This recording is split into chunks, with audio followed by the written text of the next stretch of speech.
Hello friends, அனைவருக்கும் வணக்கம். கதைகள் 360 சேனலுக்கு உங்களை அன்புடன் வரவேற்கும் பவித்ரா விஸ்வநாதன். நாம் இன்னைக்கு கேட்கக்கூடிய கதை எழுத்தாளர் சுவாதிகா கணேசன் அவர்களுடைய நான் அவள் அவன் பாகம் 10 அத்தியாயம் 91. மறுநாள் யாருக்கும் காத்திருக்காமல் விடிந்தது. பேலஸில் உள்ளவர்கள் அனைவரும் வருண் கண் விழிப்பதற்காக காத்து கொண்டிருந்தனர். அதிதி கூட அன்றைக்கு வேலைக்கு செல்லவில்லை. என்ன நடந்தது என தெரிந்து கொள்ள வேண்டும் என விடுப்பு எடுத்திருந்தாள். அவளுக்கு மெலினா மேல்தான் சந்தேகம் இருந்தது. பூபதியை பற்றி அவள் யோசிக்கவில்லை. மதியம் போல் வருண் கண் விழித்து விட்டதாக மருத்துவர் தகவல் சொன்னார். அனைவரும் வருண் அறையில் கூடியிருந்தனர். சுற்றி இருந்தவர்களை பார்த்து கொஞ்சம் மிரண்டு போய்விட்டான் வருண். ரவிதான் முன் சென்று பேச ஆரம்பித்தான். வருண், யாருக்கும் பயப்பட வேண்டாம். நேத்து என்ன நடந்துச்சுன்னு சொல்லுங்க. நான் இருக்க வரைக்கும் நீங்க அறையில தானே இருந்தீங்க. அதுக்கப்புறம் எப்ப வெளியே வந்தீங்க? அங்க என்ன நடந்துச்சு? நீங்க போன அப்புறம் அறைக்குள்ள தனியாக இருக்க ஒரு மாதிரி இருந்துச்சு. அதனாலதான் வெளியே கார்டன்ல கொஞ்ச நேரம் நடக்கலான்னு வந்தேன். அப்போ பக்கத்துல இருந்த அறைக்குள்ள ஒருத்தன் முகமூடி மாட்டிக்கிட்டு உள்ள போறத பார்த்தேன். அவனுக்கு தெரியாம பின்னாடி போய் அந்த அறைக்குள்ள என்ன இருக்குன்னு பார்த்தேன். அதிதி உள்ள தூங்கிட்டு இருந்தா. பார்ட்டி நடக்கிற இடத்துல இல்லாம இங்க என்ன பண்ணிட்டு இருக்கான்னு யோசிச்சேன். ஏதோ தப்பா நடக்க போகுதுன்னு புரிஞ்சுது. உடனே உள்ள போனவனை தடுத்து வெளியே இழுத்துட்டு வந்துட்டேன். அதுல அவனுக்கு கோபம் வந்து என்ன பலமா அடிக்க ஆரம்பிச்சுட்டான். நானும் என்னால முடிஞ்ச அளவு அவனை போட்டு அடிச்சிட்டேன். எனக்கு அடி தாங்க முடியாம மயக்கம் வர்ற போல இருந்தது. அப்போதான் நீங்க வந்தீங்க. அவன் யாரு என்னன்னு எனக்கு தெரியல. அதிதிக்கு எதுவும் ஆகல தானே? நல்லா இருக்காங்க தானே? மேடம் நல்லா இருக்காங்க வருண். சரி, எல்லாரும் வாங்க, அவர் ரெஸ்ட் எடுக்கட்டும். அவருக்கு தெரிஞ்ச விஷயத்த அவர் சொல்லிட்டார் என அலெக்ஸ் திரும்ப அனைவரையும் பேலஸுக்கு அழைத்து வந்தான். முகமூடி அணிந்த நபருக்கு சிகிச்சை அளிக்கும் மருத்துவரும் பின்னால் வந்திருந்தார். சொல்லுங்க டாக்டர், அவன் கண்டிஷன் எப்படி இருக்கு? இப்போ நல்ல முன்னேற்றம் இருக்கு. இன்னும் கொஞ்ச நேரத்துல கண்முழிக்க வாய்ப்பு இருக்கு. சரி டாக்டர், நீங்க போகலாம். இப்போ வருண் சொன்ன தகவல் வச்சு பாக்குறப்போ யாரோ அதிதியை பழிவாங்க முயற்சி பண்ணியிருக்காங்க. அதுக்குதான் முகமூடி போட்டவனை வர வச்சிருக்காங்க. வருண் அதை பார்த்ததுனால விபரீதம் எதுவும் நடக்கல. இல்லைன்னா என்ன ஆகியிருக்கும்? அவன் வெறும் அம்புதான். அவன் அனுப்புனது யாருன்னு தான் இன்னும் தெரியணும். அதுக்கு அவன் கண் முழிக்கணும். ஆனா அது யாரா இருந்தாலும் இன்னைக்கு நைட் அவங்க உயிரோடு இருக்க மாட்டாங்க என்று சொல்லிவிட்டு அதிதியை அழைத்து கொண்டு தன் அறைக்கு சென்று விட்டான் அலெக்ஸ். அவன் சென்ற பிறகு ஜான் மெல்லினா அருகில் வந்தான். அவளை பார்த்து ஏளனமாக சிரித்துவிட்டு சென்றான். அதிலேயே அவளுக்கு தெரிந்தது இவன் கண்டுபிடித்து விட்டான் என்று. அவளுக்கு இருந்தது ஒரே ஒரு தைரியம்தான். அது அவள் அப்பா அனுப்பிய ஆள் அவளை காட்டிக் கொடுக்க மாட்டான் என நம்பிக்கொண்டிருந்தாள். பூபதிக்கும் அதை சொல்லிதான் நம்பிக்கை கொடுத்து கொண்டிருந்தாள். பின் தன் அறைக்கு வந்து தன் தந்தை அழைத்தாள். டேட், எனக்கு ரொம்ப பயமா இருக்கு. நீங்க அனுப்புன ஆள் காட்டிக் கொடுக்க மாட்டான் தானே? மெலினா, அவன் எதையும் சொல்ல மாட்டான். ஆனா இந்த சின்ன விஷயத்த கூட உன்னால மாட்டிக்காம பண்ண முடியாதா சொல்லு? இப்படிதான் சொதப்பி வைக்கிறதா? இப்ப என்னால உன்னை காப்பாத்த பேலஸ்குள்ள கூட வர முடியாது. என்ன பண்றது டேட்? நடந்ததை விடு மெலினா. இனி அதை நினைச்சு கவலைப்பட்டு எதுவும் ஆக போறதில்ல. நீ தைரியமா இரு. என்ன இருந்தாலும் மார்ட்டின் என் நண்பன். அவன் உன்னை எதுவும் பண்ண விட மாட்டான். சரியா? சரி டாட், நான் வைக்கிறேன். போனை கட் செய்து விட்டு தலையை பிடித்து கொண்டு அமர்ந்து விட்டாள் மெலினா. மனதிற்குள் ஏதோ தப்பா நடக்கப் போவதாக தோன்றியது. அவன் என்னதான் உண்மையை சொல்ல மாட்டான் என்றாலும் அதிதியை அழைத்து சென்றது தான் என்பதால் அதற்காகவாவது கண்டிப்பாக ஜான் தண்டனை கொடுப்பான். என்ன செய்வது? இங்கிருந்து வெளியே செல்லவும் முடியவில்லை. தேவையில்லாமல் இந்த வேலையை பார்த்து விட்டோமோ என யோசித்துக் கொண்டிருந்தாள். போன் அடித்தது. பூபதி தான் அழைத்திருந்தான். இவன் எதுக்கு இப்போ கால் பண்றான் என போனை அட்டன் செய்தாள். சொல்லு பூபதி, நான் உங்களை பார்க்கணும். உங்க அறைக்கு வரவா? வேண்டாம், நான் உங்க அறைக்கு வரேன். அந்த ரவி அங்க இருக்கானா? இல்ல, அவன் வருண் கூட இருக்கான். சரி, வரேன் என்று சொல்லிவிட்டு பூபதி அறைக்கு வந்தாள் மெலினா. அங்க அவனும் தலையில் கை வைத்துதான் உட்கார்ந்திருந்தான். எதுக்கு பூபதி பார்க்கணும்னு சொன்ன? என்ன விஷயம்? மெலினா, எனக்கு ரொம்ப பயமா இருக்கு. அந்த ஜான் என்னை பாக்குற பார்வை கொஞ்சம் கூட சரியில்லை. அவனுக்கு என் மேல சந்தேகம் வந்துருச்சுன்னு நினைக்கிறேன். உன் மேல மட்டும் இல்ல பூபதி, என் மேலயும் சந்தேகம் இருக்கு. ஆனா அவனால எதுவும் பண்ண முடியாது.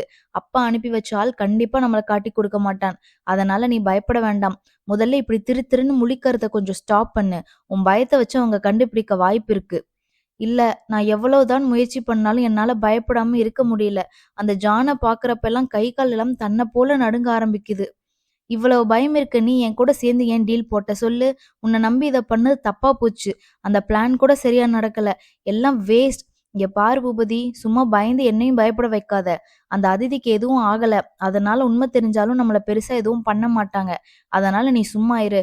நான் ரொம்ப நேரம் இங்க இருக்க முடியாது. நான் பேலஸ்க்கு போறேன் என்று சொல்லிவிட்டு மெலினா போய்விட்டாள். அவள் என்னதான் தைரியம் சொன்னாலும் பூபதி நடுங்கிக் கொண்டுதான் இருந்தான். சிறிது நேரத்தில் பேலஸிலிருந்து பூபதிக்கு அழைப்பு வந்தது. ரவிதான் அழைக்க வந்தான். என்ன ரவி, வாங்க, அந்த முகமுடி போட்டவனுக்கு நினைவு வந்துருச்சு. அதனால அவனை பார்க்க எல்லாரையும் வர சொல்றாங்க. அதுக்கு ஏன் ரவி நான் வரணும்? எனக்கும் அதுக்கும் என்ன சம்பந்தம் இருக்கு? அது எனக்கு தெரியாது பாஸ். உங்களை கூட்டிட்டு வர சொன்னாரு ஜான். அதுக்கு தான் வந்தேன். ரவி, நீ இங்க வந்து ரொம்ப மாறி போயிட்ட. நான் அப்படியே தான் பாஸ் இருக்கேன். அப்புறம் இன்னொரு விஷயம், நான் இனிமேல் உங்களுக்கு கீழே ஒர்க் பண்ண விரும்பல. சென்னை போனதுக்கு அப்புறம் நான் இதை பத்தி கமிஷனர் கிட்ட பேசி முடிவெடுக்க போறேன். ஏய் ரவி, என்ன பேசுற நீ? புத்தி கெட்டு போச்சா உனக்கு? புத்தி இப்பதான் நல்லா வேலை செய்யுது பாஸ். அதனாலதான் இப்படி முடிவெடுத்திருக்கேன். சரி, நேரம் ஆகுது, வாங்க போகலாம். அந்த அறையில் பேலஸ் வாசிகள் அனைவரும் குவிந்திருந்தனர். மெலினா ஒரு ஓரமாக நின்று கொண்டிருந்தாள். பூபதி வந்தவுடன் ஜான் முகமூடி அணிந்த நபர் அருகில் சென்றான். நீ எதுக்காக இந்த பேலஸ்குள்ள வந்தேன்னு எங்களுக்கு தெரியும். ஆனா உன்னை யார் அனுப்பி வச்சதுன்னு நீ தான் சொல்லணும். சொல்லு. இப்படி கேட்டா அவன் சொல்லுவான்னு நினைக்கிறா ஜான்? இல்ல அலெக்ஸ், முதல்ல வாயில கேட்டு பார்க்கலாம். சொல்லலைன்னா இருக்கவே இருக்கு கன் என இடுப்பில் சொருகியிருந்த துப்பாக்கியை எடுத்து அவன் தலையில் வைத்தான். அப்போதும் அவன் வாய் திறப்பது போல தெரியவில்லை. மெலினாவுக்கு அப்போதுதான் நிம்மதியாக இருந்தது. இவனுக்கு காசு கொடுத்தது நல்லதா போச்சு. இவன் எப்படி மிரட்டி கேட்டாலும், ஏன் அவனை கொன்று போட்டாலும் கூட அவன் வாய் திறக்க மாட்டான். இப்போதான் நிம்மதியா இருக்கு. அதேபோல் பூபதிக்கும் இப்போதுதான் மூச்சே வந்தது. மெலினா பயப்பட வேண்டாம் என்று சொன்னது சரியாகத்தான் இருக்கிறது என நினைத்து கொண்டான்.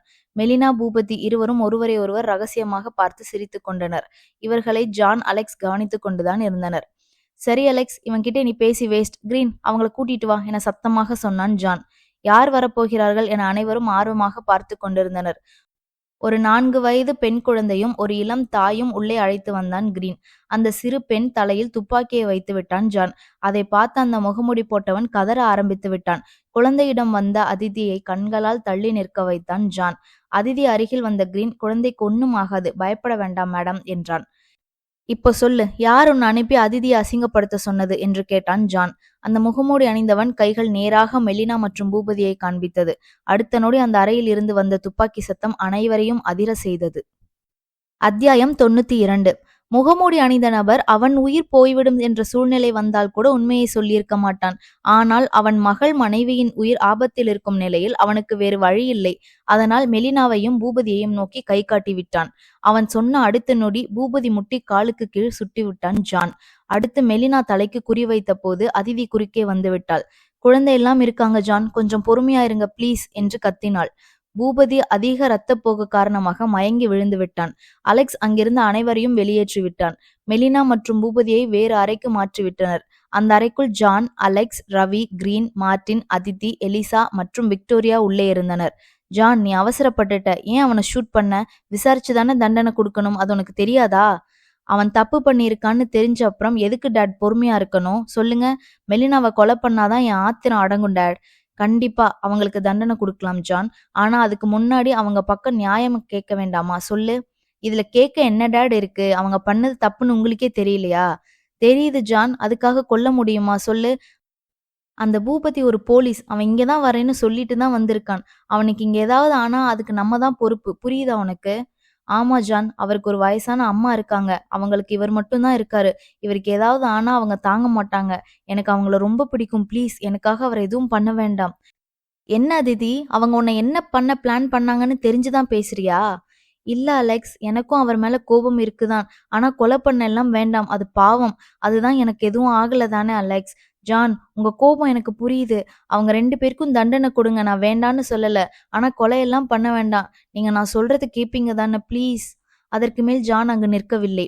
என்னமோ பண்ணுங்க போங்க என்று சொல்லிவிட்டு கோபமாக சென்று விட்டான். பின் மார்ட்டினிடம் வந்தவள், அங்கிள், ஜான் கிட்ட நான் பேசுறேன். பூபதிக்கு ட்ரீட்மெண்ட் கொடுத்து சென்னை அனுப்பி வைக்கலாம். அவருக்கு இப்ப அடிபட்டதே பெரிய தண்டனை தான். அப்புறம் மெலினா, இனிமேல் நான் அவளை இந்த பேலஸ்ல பார்க்கவே கூடாது. அதுக்கு நீங்க தான் பொறுப்பு. வாங்க அலெக்ஸ், போகலாம். அதிதி, இந்த தண்டனை எல்லாம் பத்தாது. அலெக்ஸ், நான் ஒரு டாக்டர், என்னால் இதை தான் பண்ண முடியும் ப்ளீஸ். சரி டேட், பார்த்துக்கோங்க, வா போகலாம் என அதிதியை அழைத்து கொண்டு சென்று விட்டான். அவர்கள் பின்னால் கிரீன் மற்றும் ரவியும் சென்று விட்டனர். எலிசா மெலினா அருகில் வந்தார். உன்னை எவ்வளவு நம்பி பேலஸ்குள்ள விட்டேன். நீயும் ஒரு பொண்ணு தானே. இன்னொரு பொண்ணை இப்படி பண்ண உனக்கு எப்படி மனசு வந்துச்சு சொல்லு. அதை ஏன் அவகிட்ட கேக்குற எலிசா? உன்கிட்ட திருப்பி கேளு. நான் வந்த அன்னைக்கே சொன்னேன்ல, அவளை இங்க நீ இன்னும் வச்சிருக்கிறது தப்புன்னு. நீ கேட்கல. இப்ப பாரு என்ன பண்ணியிருக்கான்னு. என்ன மன்னிச்சுக்கோங்க அத்தை. மெலினா, வெளியே போ. இனிமேல் நீங்க வரக்கூடாது. ஆன்ட்டி, இதுக்காக என்ன வெளியே போக சொல்வீங்களா? நான் தானே இந்த வீட்டு மருமகளா வர வேண்டியது. ஆனா இப்போ வேற யாரோ வந்திருக்காங்க. எனக்கு அந்த வருத்தம் இருக்கக்கூடாதா சொல்லுங்க. நீ என்ன பேசுறன்னு புரிஞ்சுதான் பேசுறியா? அவனுக்கு கல்யாணம் ஆகிருச்சு. அவன் வாழ்க்கையில வேற ஒரு பொண்ணு வந்தாச்சு. இதுக்கு மேல நீ இங்க இருக்கிறது பெரிய தப்பு. இதுக்கு மேல நீ பேசினா இங்கிருந்து உயிரோட போக முடியாது. மரியாதையா வெளியே போ என்றார் விக்டோரியா. அவர்கள் அனைவரையும் முறைத்து கொண்டே வெளியே போனாள் மெலினா. பூபதியை அங்கிருந்த மருத்துவமனையில் சிகிச்சைக்கு அனுமதித்தனர். காலில் அடிபட்டதால் உயிருக்கு ஆபத்தில்லை என்பதால் அவன் சரியான பின் அவனை சென்னை போக அனுமதி கொடுத்து விட்டனர். பூபதிக்கு அந்த முகமூடி அணிந்த நபர் அவனை நோக்கி கை காட்டும் போதே உயிருடன் இந்த இடத்தை விட்டு தப்பித்தால் போதும், யாரையும் பழிவாங்க தேவையில்லை என்ற எண்ணத்திற்கு வந்துவிட்டான். அதனால் இனி இவர்கள் எந்த பிரச்சனையும் பண்ண மாட்டார்கள் என பேலஸில் இருப்பவர்கள் போல நாமும் நம்புவோம். 2 நாட்கள் கடந்து இருந்தது. அலெக்ஸ், அதிதி இருவரும் வருண் தங்கியிருந்த அறைக்கு சென்றனர். என்னதான் அவன் இவ்வளவு நாள் அவன் தவறான நபராக இருந்தாலும் அன்று அவன் இல்லை என்றால் அதிதி நிலைமை என்ன ஆகியிருக்கும் என யோசித்துதான் அவனுக்கு நன்றி சொல்ல வந்தனர். அவன் உடல்நிலை சற்று தேறியிருந்தது. ரவிதான் வருண் மற்றும் பூபதிக்கு தேவையான உதவிகளை செய்து வந்தான். மெத்தையில் அமர்ந்திருந்த வருண் அலெக்ஸ் அதிதியை பார்த்து தலை குனிந்து கொண்டான். வருண், எப்படி இருக்கீங்க? நல்லா இருக்கேன் அதிதி. உங்க உடம்பு சரியான அப்புறம் நீங்க ரவி அண்ணா பூபதி கூட சேர்ந்து சென்னை போகலாம். சரி அதிதி, ரொம்ப நன்றி. வருண், நீங்க பண்ண உதவிக்கு ரொம்ப நன்றி, அதை மறக்க மாட்டேன். பரவாயில்ல அலெக்ஸ், நான் பண்ண தப்புக்கு பிராய்ச்சித்தமா இருக்கட்டும். வருண், ஊருக்கு போங்க, உங்க அம்மாவை நல்லா பாத்துக்கோங்க. உங்களுக்கு பிடிச்ச பொண்ணை உங்களை விரும்பி வர்ற பொண்ணா பார்த்து கல்யாணம் பண்ணி புது வாழ்க்கைய ஆரம்பிங்க. அதுக்கு என்னோட வாழ்த்துக்கள். வருண் சிரித்துக்கொண்டே தலையாட்டினான். பின் பக்கத்து அறையில் இருந்த பூபதியை போய் பார்த்தனர். என்ன பூபதி, எப்படி இருக்கீங்க? என்ன பதில் சொல்வது என தெரியாமல் தலை குனிந்து அமர்ந்திருந்தான். இப்போ தலை குனிஞ்சு என்ன பண்ண போறீங்க பூபதி? நீங்கெல்லாம் ஒரு போலீஸ் ஆபீசரா? ஒரு பொண்ணை பழிவாங்க எந்த எல்லைக்கும் போவீங்க போல. என்னை மன்னிச்சிடு அதிதி, நான் தப்பு பண்ணிட்டேன். நான் இப்போ அதை உணர்ந்து இருக்கேன். இனி உன் வாழ்க்கையில நான் வரமாட்டேன். அதுதான் உங்களுக்கும் நல்லது பூபதி. இல்லைன்னா உங்க இந்தியன் கவர்மெண்ட் கிட்ட உங்களை பத்தி புகார் கொடுத்து இந்த வேலையே இல்லாம பண்ணிருவேன். அதிதி சொன்னதுக்காக சும்மா உங்களை விடுறோம். ஒழுங்கா சென்னை போய் பொழைக்கிற வழிய பாருங்க. ஆமா பூபதி, உங்க அம்மாவை நல்லா பாத்துக்கோங்க. அவங்க சொல்ற பொண்ணை கல்யாணம் பண்ணி சந்தோஷமா இருங்க. பூபதி கையெடுத்து கும்பிட்டான். ரொம்ப நன்றி அதிதி, எனக்கு உயிர் பிச்சை போட்டதுக்கு. அடுத்த வாரம் கிரீன் உங்க கூட வருவாரு. நீங்க எல்லாம் ஊருக்கு போகலாம். அது வரைக்கும் நல்லா ரெஸ்ட் எடுங்க. வாங்க அலெக்ஸ், போகலாம். தங்கள் அறைக்கு வந்து பெருமூச்சு விட்டு அமர்ந்தாள் அதிதி. அப்பா, இப்பதான் நிம்மதியா இருக்கு அலெக்ஸ். எல்லா பிரச்சனையும் ஒரு வழியா முடிஞ்சுது இல்ல? இல்ல அதிதி, பெரிய பிரச்சனை இனிதான் இருக்கு. என்ன அலெக்ஸ் சொல்றீங்க? எனக்கு புரியல. வருண், பூபதி, மெலினா இவங்க எல்லாரையும் பார்த்து பேசியாச்சுல்ல, இனி என்ன இருக்கு? ஆனா முக்கியமான ஆளை விட்டுட்ட பாரு. யார சொல்றீங்க? ஜான். அவன் அன்னைக்கு கோபமா போனவன் தான். இப்போ வரைக்கும் அவன் ரூம் விட்டு வெளியே வரல. யார்கிட்டயும் பேசவும் இல்லை. அவனை பத்தி நீ யோசிக்கவே இல்லையா? அட ஆமா. சரி, நான் போய் பார்த்துட்டு வரேன். அவன் ரூம்குள்ள யாரும் போக முடியாது. அது உங்களுக்கு, எனக்கு இல்ல. நான் எப்ப வேணாலும் போகலாம். சரி, முடிஞ்சா போய் பாரு. நான் கொஞ்சம் வெளியே போயிட்டு வரேன். சரி அலெக்ஸ், கொஞ்சம் சீக்கிரம் வந்துடுங்க. ஏன் மேடம், என்ன வச்சிருக்கீங்க எனக்கு? வேண்டாம்னா போங்க. ஏய் சொல்லு. சீக்கிரமா வந்தா கிடைக்கும். அப்ப வெளியே போகவே இல்லை. இதை விட முக்கியமான விஷயம் எனக்கு வெளியே எதுவும் இல்லை. நீ இப்பவே சொல்லு. ஐயோ அலெக்ஸ், இப்பதான் எல்லா பிரச்சனையும் முடிஞ்சுது. நாளைக்கு நம்ம அந்த கிராமத்துக்கு போகலான்னு கேட்கலான்னு நினைச்சேன். ஓ அதுவா? ஒரு 2 நாள் கழிச்சு போகலாமா திதி? நாளைக்கு கிறிஸ்மஸ், அது முடிஞ்ச அப்புறம் போகலாம், சரியா?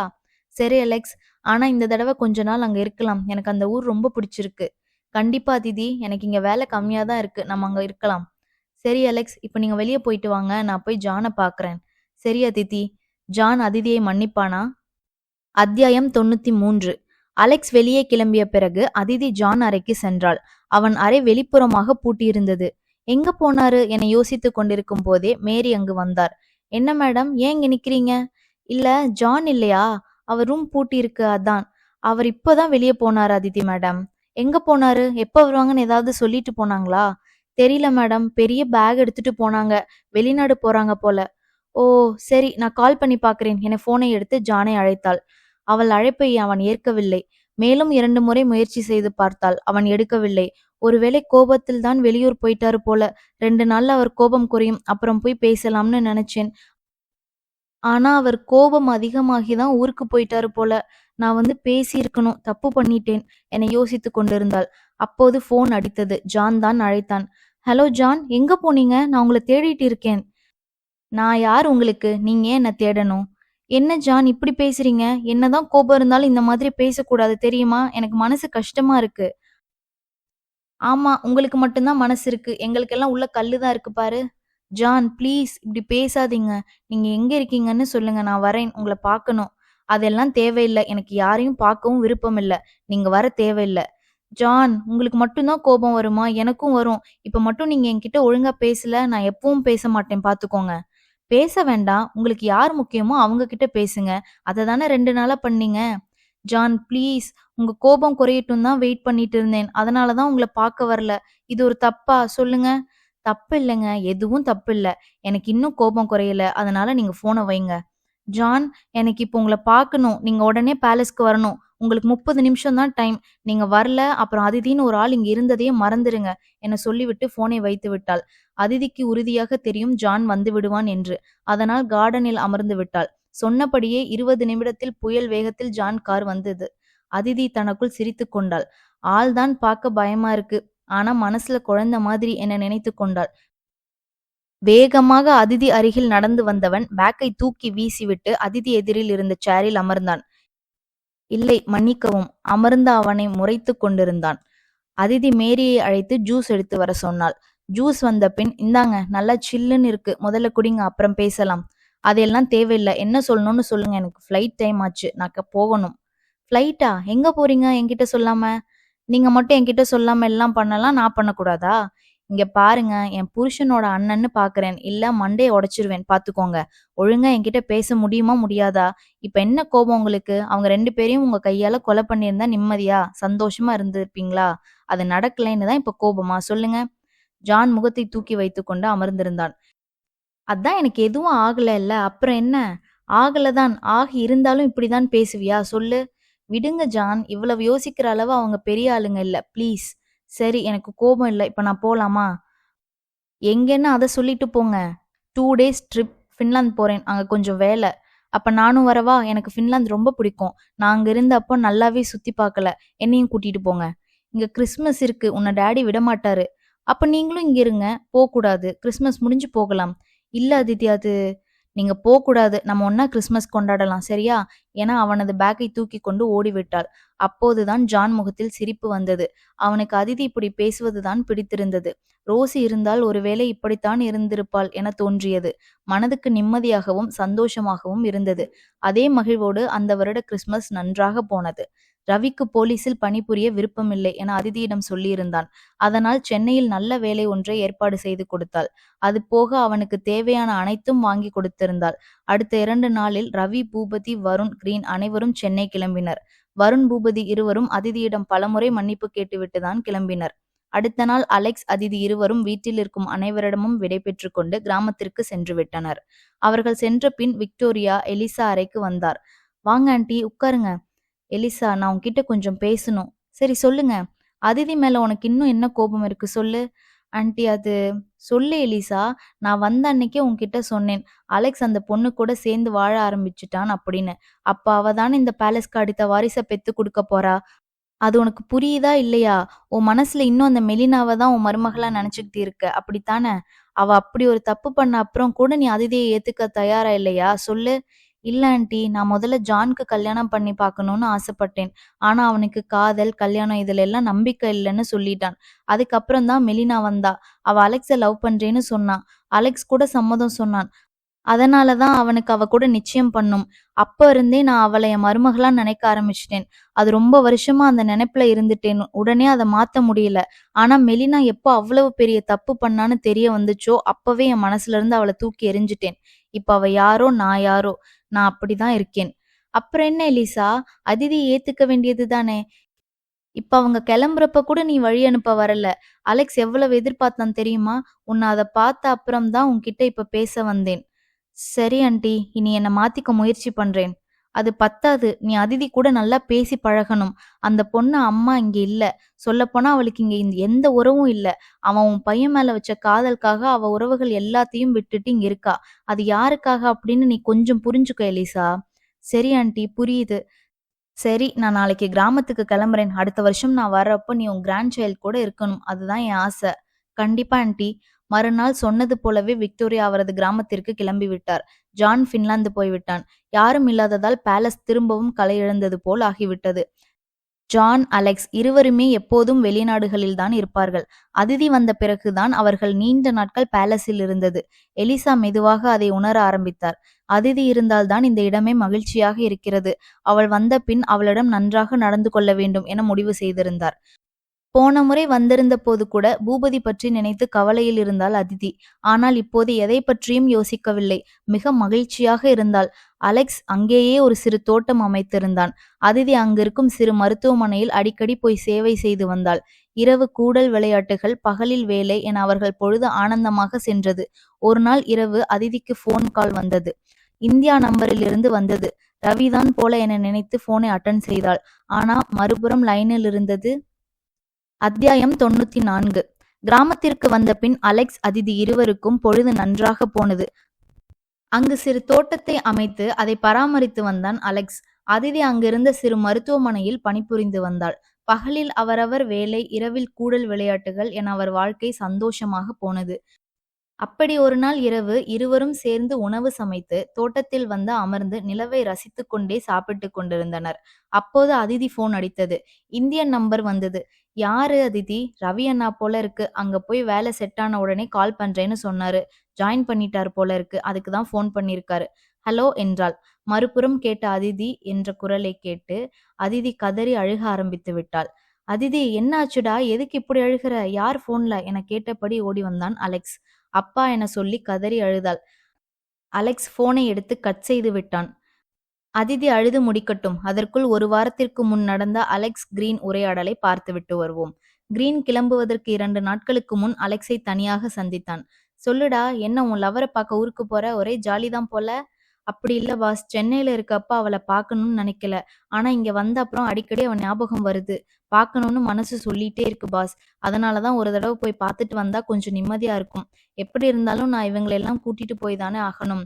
டேய், அங்கிருந்து வர தெரிஞ்ச அவனுங்களுக்கு திரும்பி போக தெரியாதா? என்ன சின்ன குழந்தைகளா சொல்லு. பாஸ், இப்படி ஓட்டாதீங்க பாஸ், ப்ளீஸ். போயிட்டு வரேன். போயிட்டு வா. காதல்னு வந்துட்டா அப்படிதான். அந்த பொண்ணுக்கு இன்னும் எவ்வளவு வருஷம் படிப்பு இருக்கு? 6 மாசம் பாஸ். சரி, முடிச்ச உடனே கல்யாணம் வச்சுக்கலாம். நான் வந்து பேசுறேன். பாஸ், அதுக்கு முன்னாடி அதிதி மேடம் அவங்க அப்பா அம்மா கிட்ட பேச அனுமதி கொடுங்க பாஸ். அருணா சொன்னா அதிதி மேடம் பேசாதது அவங்கள ரொம்ப வருத்தப்பட வைக்குது போல. அடிக்கடி அதை நினைச்சு அவங்க அப்பாவுக்கு உடம்பு சரியில்லாம போகுது போல. நீங்க கொஞ்சம் மனசு வச்சா. டே கிரீன், நான் அதிதி அவங்க அப்பா அம்மா கூட பேச சொல்லி ரொம்ப நாள் ஆச்சுடா. போன் அவகிட்ட இருக்கு. அவங்க நம்பர் அவங்களுக்கு தெரியும். ஆனா பேச மாட்டேங்கிறா. நான் என்ன பண்றது சொல்லு. நான் நிறைய டைம் சொல்லிட்டேன். அவ அவங்க கிட்ட பேச பயப்படுறா. என்ன பாஸ் பயம்? அவங்க அப்பா அம்மா தானே. அதுதாண்டா பயம். உனக்கு இந்தியன் கலாச்சாரம் தெரியும் தானே. அவ்வளவு ஈஸியா அடுத்த கல்யாணம் எல்லாம் ஏத்துக்க மாட்டாங்க. அவங்கள சம்மதிக்க வைக்க முடியாது. அதை நினைச்சுதான் அவ பயப்படுறா. அது சரி பாஸ், அதுக்காக இன்னும் எத்தனை நாள் பேசாம இருப்பாங்க? அவங்க அம்மா அப்பா பாவம் இல்லையா சொல்லுங்க. அது புரியுதுடா. இதுல தப்பு அதிதி மேல இல்ல, என் மேலதான். அதுக்கு நான் தான் முதல்ல பேசுறேன்னு சொன்னேன். அதுக்கும் ஒத்துக்க மாட்டேங்கிறா. நீ சொல்லு, இதுக்கு மேல நான் என்ன பண்ண முடியும்? பாஸ், எனக்கு ஒரு ஐடியா. என்னடா? நான் போய் அதிதி மேடம் அப்பா கிட்ட அவங்க நம்பரை கொடுத்து நடந்த எல்லா விஷயத்தையும் சொல்லி அவங்களுக்கு புரிய வச்சு அதிதி மேடம் கூட அவங்கள பேச வைக்கிறேன். எப்படி? ஐடியா நல்லா தான் இருக்கு. ஆனா அவங்க புரிஞ்சுப்பாங்களா? அது ஏன் பிரச்சனை பாஸ், நான் பாத்துக்கிறேன். சரிடா, பண்ணு. அதிதி அவங்கள மிஸ் பண்றா, எனக்கு நல்லா தெரியுது. அவ அவங்க கிட்ட பேசினா சந்தோஷமா இருப்பா. அவ சந்தோஷம்தான் எனக்கு முக்கியம். சரி பாஸ், நான் சென்னை போன உடனே முதல்ல அவங்கள பார்த்து பேசுறேன். டே, அவங்கள பார்த்து பேசவா முதல்ல அவங்க வீட்டுக்கு போற சொல்லு. போங்க பாஸ், நான் கிளம்புறேன். அதன் பின் கிரீன் சென்னை சென்று அதிதி பெற்றோர்களை சந்தித்தான். அருணாவிடம் அவர்கள் என்ன மனநிலையில் இருக்கிறார்கள் என கேட்டுக்கொண்டுதான் சென்றான். வீட்டுக்கு வந்தவனை மலர்ந்த முகத்துடன் வரவேற்றார் குமரவேலு. வாங்க கிரீன், உங்களை இவ்வளவு சீக்கிரம் எதிர்பார்க்கல. வரணும்னு தோணுச்சு அங்கிள். சரி சரி, வாங்க. நம்ம வீட்டுக்கு நீங்க எப்ப வேணாலும் வரலாம். உட்காருங்க. பிருந்தா, கிரீன் தம்பி வந்திருக்காரு பாரு. சாப்பிட ஏதாவது எடுத்துட்டு வா. இதோ வரேன் என டீ மற்றும் தின்பண்டங்கள் எடுத்து வந்தார் பிருந்தா. அதெல்லாம் இருக்கட்டும், வந்து உட்காருங்க. நான் உங்க 2 பேர்கிட்டயும் கொஞ்சம் பேசணும். என்ன தம்பி, எப்படி இருக்கீங்க? அதிதி நல்லா இருக்கா தானே? அவங்க ரொம்ப நல்லா இருக்காங்க ஆண்டி. அவங்கள பத்தி தான் கொஞ்சம் பேசணும். ஏன் தம்பி, ஏதாவது பிரச்சனையாங்க? ஐயோ, அதெல்லாம் ஒண்ணும் இல்ல ஆண்டி. அதிதி மேடம் ரொம்ப நல்லா இருக்காங்க. சொல்லப்போனா அவங்க தான் அங்க எல்லாமே. அந்த அளவு அங்க எல்லாரும் நல்லா பாத்துக்கிறாங்க. ரொம்ப சந்தோஷம் தம்பி. ஆனா அவ எங்க கிட்ட ஏன் பேச மாட்டேங்கிறா? அத பத்தி பேசதான் நான் இப்ப வந்தேன். சொல்லுங்க தம்பி, என்ன விஷயம்? அது எங்க பாஸ் அதிதி மேடம கடத்திட்டு போனது வரைக்கும் தானே உங்களுக்கு தெரியும். ஆமா தம்பி, கடத்திட்டு போனாலும் இங்க வருண் கிட்ட இருந்து காப்பாத்த தானே அப்படி பண்ணாங்க. ஆனாலும் அங்க நல்லா தானே வச்சிருக்காங்க. அது இல்ல அங்கிள், எங்க பாஸ் பின்லாந்துல வச்சு அதிதி மேடம கல்யாணம் பண்ணிக்கிட்டாரு. அது அதிதி மேடம் விருப்பத்தோட தான் அந்த கல்யாணம் நடந்தது. என்ன தம்பி சொல்றீங்க? ஐயோ, இது எப்படி என பதறினார் குமரவேலு. ஏங்க அமைதியா இருங்க முதல்ல, அவர் சொல்லி முடிக்கட்டும். நீங்க சொல்லுங்க தம்பி. அதுதான் ஆன்ட்டி, அதிதி மேடம் விரும்பி தான் இந்த கல்யாணம் நடந்திருக்கு. இப்ப எங்க பேலஸ் ராணி அவங்க தான். இந்த கல்யாண விஷயம் உங்களுக்கு தெரிஞ்சா நீங்க சங்கடப்படுவீங்கன்னு நெனச்சு தான் அவங்க உங்ககிட்ட பேச தயக்கம் காட்டுறாங்க. எங்க பாஸ் உங்ககிட்ட பேச சொல்லி எப்பவோ அதிதி மேடம் கிட்ட சொல்லிட்டாரு. ஆனா அவங்க உங்கள நெனச்சு பயப்படுறாங்க. இதுல பயப்பட என்ன இருக்கு தம்பி? நாங்க பார்த்து அவளுக்கு ஒரு வாழ்க்கைய அமைச்சு குடுத்தோம். ஆனா அது அவளுக்கு சரியா அமையல. இப்ப அவளுக்கு பிடிச்ச ஒரு வாழ்க்கைய அவ தேர்ந்தெடுத்திருக்கா. இதுல நாங்க சங்கடப்பட எதுவும் இல்ல. அவ எங்க இருந்தாலும் சந்தோஷமா இருக்கணும். எங்களுக்கு அதுதான் வேணும். என்ன ஒண்ணு, அவ எங்ககிட்ட பேசினா கொஞ்சம் நிம்மதியா இருக்கும்னு நெனைக்கிறோம். வேற ஒண்ணும் இல்ல. நீங்க அவகிட்ட சொல்லுங்க. நாங்க அவள கண்டிப்பா தப்பா நெனைக்கல. நெனைக்கவும் மாட்டோம். சின்ன வயசுல இருந்து அதிதி எடுக்கிற எல்லா முடிவுகளும் சரியா தான் இருந்திருக்கு. அதுபோல இதுவும் ஒரு நல்ல முடிவு தான். இதெல்லாம் சொல்லி அவள எங்ககிட்ட பேச சொல்லுங்க ப்ளீஸ். ஆன்ட்டி, எங்க பாஸ் இதெல்லாம் சொல்லிட்டாரு. இவ்வளவு ஏன்? அவர் மேல தான் தப்பு. அவரு தானே கடத்திட்டு போனது. அதனால அவரே உங்ககிட்ட பேசுறேன்னு சொல்லியிருக்காரு. ஆனா அதிதி மேடம் அதுக்கு ஒத்துக்கல. அவங்க மனசுல என்ன இருக்குன்னு தெரியல. அதனால சொல்லுங்க தம்பி, நாங்க என்ன பண்ணணும்? நான் அதிதி மேடம் நம்பர் தரேன். நீங்களே கால் பண்ணி பேச முடியுமா? ஆனா ஒரு கண்டிஷன். நீங்க அவங்கள திட்டுற மாதிரியோ, இல்ல கோபமாவோ பேசக்கூடாது. நீங்க அவங்கள பெத்தவங்க தான். ஆனா இப்ப அவங்க எங்க பேலஸோட ராணி. அவங்கள யாரும் திட்டவோ, கோபப்படவோ அனுமதி இல்ல. நான் அதையும் சொல்லணும். நாங்க அவள எப்பவும் திட்டுனதில்ல தம்பி. இதோ நிக்கிறா பாருங்க அருணா. இவ தான் நெறைய திட்டு, அடி எல்லாம் வாங்குவா. அதிதி அப்படி இல்ல. நீங்க சொல்லவே தேவையில்ல. அம்மா, அக்காவ பத்தி பேசினா அவள பத்தி மட்டும் பேசுங்க. என்ன ஏன் பேசுறீங்க? என அருணா கத்தினாள். கிரீன் வாய்க்குள் சிரித்துக் கொண்டான். பின் அதிதி நம்பர் கொடுத்து எப்போது அழைக்க வேண்டும் என்று சொல்லிவிட்டு சென்றான். மறுநாள் இரவு கிரீன் சொன்ன நேரத்திற்கு அதிதிக்கு அழைத்தனர் அவள் பெற்றோர். அத்தியாயம் 95. ஹலோ ரவி அண்ணா, சொல்லுங்க, எப்படி இருக்கீங்க? அதிதிமா என மறுபுறம் குமரவேல் குரல் கேட்டது. அப்பா என கதறிக்கொண்டு அழுதாள் அதிதி. அந்த நேரத்தில் அதிதி வீட்டிலிருந்து போன் வரும் என அலெக்ஸ் எதிர்பார்க்கவில்லை. சொல்லப்போனால் அவன் கிரீனிடம் அதிதி வீட்டில் சொல்ல சொன்னதையே மறந்து போயிருந்தான். அதிதி அழுகவும் பயந்து போய்விட்டான். என்ன அதிதி, ஏன் அழுகிற? யார் போன்ல? என்ன சொன்னாங்க என பதறினான். அப்பா என சொல்லிவிட்டு மறுபடியும் அழுக ஆரம்பித்து விட்டாள். மறுபுறம் போனில் அதிதி பேசுடா ப்ளீஸ் அதிதி என குமரவேல் கத்துவது கேட்டது. இந்த சூழ்நிலையில் பேசுவது சரியாக இருக்காது என்பதால் போனை கட் செய்துவிட்டு அதிதியை போய் அணைத்து கொண்டான். அதிதி அழுகாத ப்ளீஸ். நீ இப்படி அழுகிற அளவு இப்ப என்ன ஆகி போச்சு? அப்பா பேசினா பேச வேண்டியது தானே? எப்படி பேச சொல்றீங்க அலெக்ஸ்? நான் எந்த முகத்தை வச்சு பேச முடியும் சொல்லுங்க? எனக்கு கல்யாணம் ஆன விஷயம் தெரிஞ்சா எவ்வளவு சங்கடப்படுவாங்க தெரியுமா? அதிதி, உனக்கு பிடிக்காத ஒரு வாழ்க்கைய வாழ்ந்தாதான் அவங்க சங்கடப்படணும். இப்ப என்ன சொல்லு? நீ நல்லா தானே இருக்க? எனக்கு தெரிஞ்சு கிரீன் போய் எல்லாத்தையும் சொல்லியிருப்பான். அதனாலதான் அவங்க கால் பண்ணியிருக்காங்க போல. என்னது? ஏன் அவர் போய் சொல்லணும்? உங்க அப்பா அம்மா அவன்கிட்ட தான் எல்லாத்தையும் கேக்குறாங்க. அப்புறம் அவன் எவ்வளவு நாள் தான் மறைக்க முடியும் சொல்லு? இல்ல நீ தான் எவ்வளவு நாள் இப்படி பேசாம இருக்க முடியும்? உனக்கு இதுல நெறைய வருத்தம் இருக்குன்னு எனக்கு தெரியும் அதிதி. ஆனா எப்ப இருந்தாலும் பேசிதானே ஆகணும். நாளைக்கு உன் தங்கச்சிக்கு ஒரு நல்லது நடந்தா அத நீ இல்லாம அவங்க பண்ண முடியுமா சொல்லு? நீ தானே இந்த வீட்டுக்கு மூத்த பொண்ணு. உனக்கு பொறுப்பு இருக்கு அதிதி. தப்பு பண்ணது நான் தான். நான் அவங்க கிட்ட நேர்ல வந்து மன்னிப்பு கேட்க தயாரா இருக்கேன். அப்புறம் அதுல உனக்கு என்ன பிரச்சனை சொல்லு? இங்க பாரு, அழுகையை நிறுத்து முதல்ல. கண்ணத்தோட, நீ ஒரு டாக்டர், இதுக்கெல்லாம் அழக்கூடாது. ஆமா, அது என்ன எல்லாத்துக்கும் நீ டாக்டர் அழுகக்கூடாது, நீ டாக்டர், உனக்கு அறிவு இல்லையா, நீ டாக்டர் கவலைப்படக்கூடாது அப்படிலாம் சொல்றீங்க. ஏன் டாக்டர் எல்லாம் மனுஷங்க இல்லையா? அவங்களும் மனுஷங்க தானே. அவங்களுக்கும் உணர்வுகள் இருக்காதா சொல்லுங்க? சரி சரி, இனி அப்படி சொல்ல மாட்டேன். இப்ப அழுகையை நிறுத்திட்டு உங்க அப்பாக்கு ஃபோன் பண்ணி பேசு, சரியா? இல்ல முடியாது அலெக்ஸ். அதிதி, அப்ப நான் இவ்வளவு நேரம் பேசினது வேஸ்ட் தானா சொல்லு? ப்ளீஸ், அவங்களுக்கு உன்கிட்ட பேசணும்னு ஆசையா இருக்காதா? இன்னைக்கு நீ பேசுற, அவ்வளவுதான். உனக்கு 10 நிமிஷம் டைம் என சொல்லிவிட்டு வெளியே போய்விட்டான் அலெக்ஸ். அதிதி தலையை பிடித்து கொண்டு அமர்ந்து விட்டாள். பேசுவதா வேண்டாமா என குழப்பமாக இருந்தது. நீண்ட நாட்களுக்கு பின் கேட்ட அப்பாவின் குரல் வேறு போட்டு மனதை பிசைந்தது. என்ன செய்வது யோசித்துக் கொண்டிருந்தாள். அப்போது அலெக்ஸ் திரும்பி வந்தான். அவன் கையில் போன் இருந்தது. இந்தா, நீ யோசிச்சது போதும். 10 நிமிஷம் ஆச்சு, பேசு. அலெக்ஸ், அது பேசுன்னு சொன்னேன். அடி வாங்குவ, பேசு. சரி என போனை வாங்கி அங்கிருந்து வந்திருந்த நம்பரை பார்த்தாள். இது எங்க வீட்டு நம்பர் மாதிரி இல்லையே என்றாள். ஆமா, உன் வீட்ல இருந்து போன் வந்தா நீ எடுக்க மாட்டேன்னு வேற நம்பர்ல இருந்து பண்ணிருக்காங்க போல. ஆனால் இப்படி வேறு நம்பரில் இருந்து அழைக்கும்படி கிரீனிடம் சொன்னது அலெக்ஸ் தான். ஓ, அப்படி கூட இருக்கலாம் என சொல்லிவிட்டு திரும்ப அந்த எண்ணிற்கு அழைத்தாள் அதிதி. முதல் அழைப்பில் எடுத்து விட்டார் குமரவேலு. அதிதி கண்ணா, எப்படி இருக்கடா? நான் நான் நல்லா இருக்கேன் அப்பா. நீங்க, அம்மா, அருணா எல்லாம் எப்படி இருக்கீங்க? நாங்க நல்லா இருக்கோம்டா. எங்களுக்கு என்ன, உன்னை பார்க்க முடியாத, பேச முடியாத ஒரு குறையை தவிர வேற எதுவும் இல்ல. என்னை மன்னிச்சிடுங்கப்பா. நான் அதிதி, நீ எந்த தப்பும் பண்ணல. மன்னிப்பெல்லாம் பெரிய வார்த்தை. நீ அதெல்லாம் கேட்க வேண்டாம். உனக்கு பிடிச்ச ஒரு மனிதர நீ கல்யாணம் பண்ணியிருக்க. இதுல என்ன தப்பு இருக்கு சொல்லு? நான் உனக்கு பார்த்த மாப்பிள்ளை சரியில்ல. நானே அந்த தப்ப எப்படி சரி பண்ண போறோம்னு கலங்கி போய் தான் இருந்தேன். நீ சுலபமா அத சரி பண்ணிட்ட. அதுல எனக்கு சந்தோஷம் தான்டா. அதிதி மன்னிப்பெல்லாம் கேட்காத. இப்ப நீ பேசினது அப்பாவுக்கு எவ்வளோ சந்தோஷமா இருக்கு தெரியுமா? எனக்கும் தான்ப்பா. அம்மா எங்க? நான் அவங்க கிட்ட பேசணும். இதோ குடுக்குறேன் பேசுடா. ஹலோ அதிதி. அம்மா என்ற அதிதியின் குரல் மறுபடியும் கலங்கியது. அலெக்ஸ் அருகில் அமர்ந்து அவள் முதுகை தடவிக் கொடுத்துக் கொண்டிருந்தான்.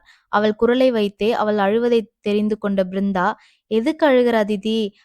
அம்மா பார் எவ்வளவு தைரியமா இருக்கேன். நீ என்ன சின்ன குழந்தை மாதிரி அழுதுகிட்டு இருக்க? தைரியமா இருக்க வேண்டாமா சொல்லு? அம்மா சாரிம்மா.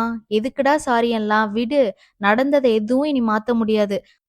அந்த வருண் கிட்ட இருந்து நீ தப்பிச்சதே போதும் எங்களுக்கு. அதுக்கு மாப்பிள்ளைக்கு தான் நன்றி சொல்லணும். ஆனா மாப்பிள்ளைக்கு தமிழ் தெரியாது. எனக்கு இங்கிலீஷ் தெரியாது. எப்படி பேசுறது சொல்லு? அதை கேட்ட அதிதி சிரித்து விட்டாள். அப்படி இல்லம்மா. அவங்க நல்லாவே தமிழ் பேசுவாங்க. நிறைய மொழி கத்து வச்சிருக்காங்க. அதுல தமிழ் கூட இருக்கு.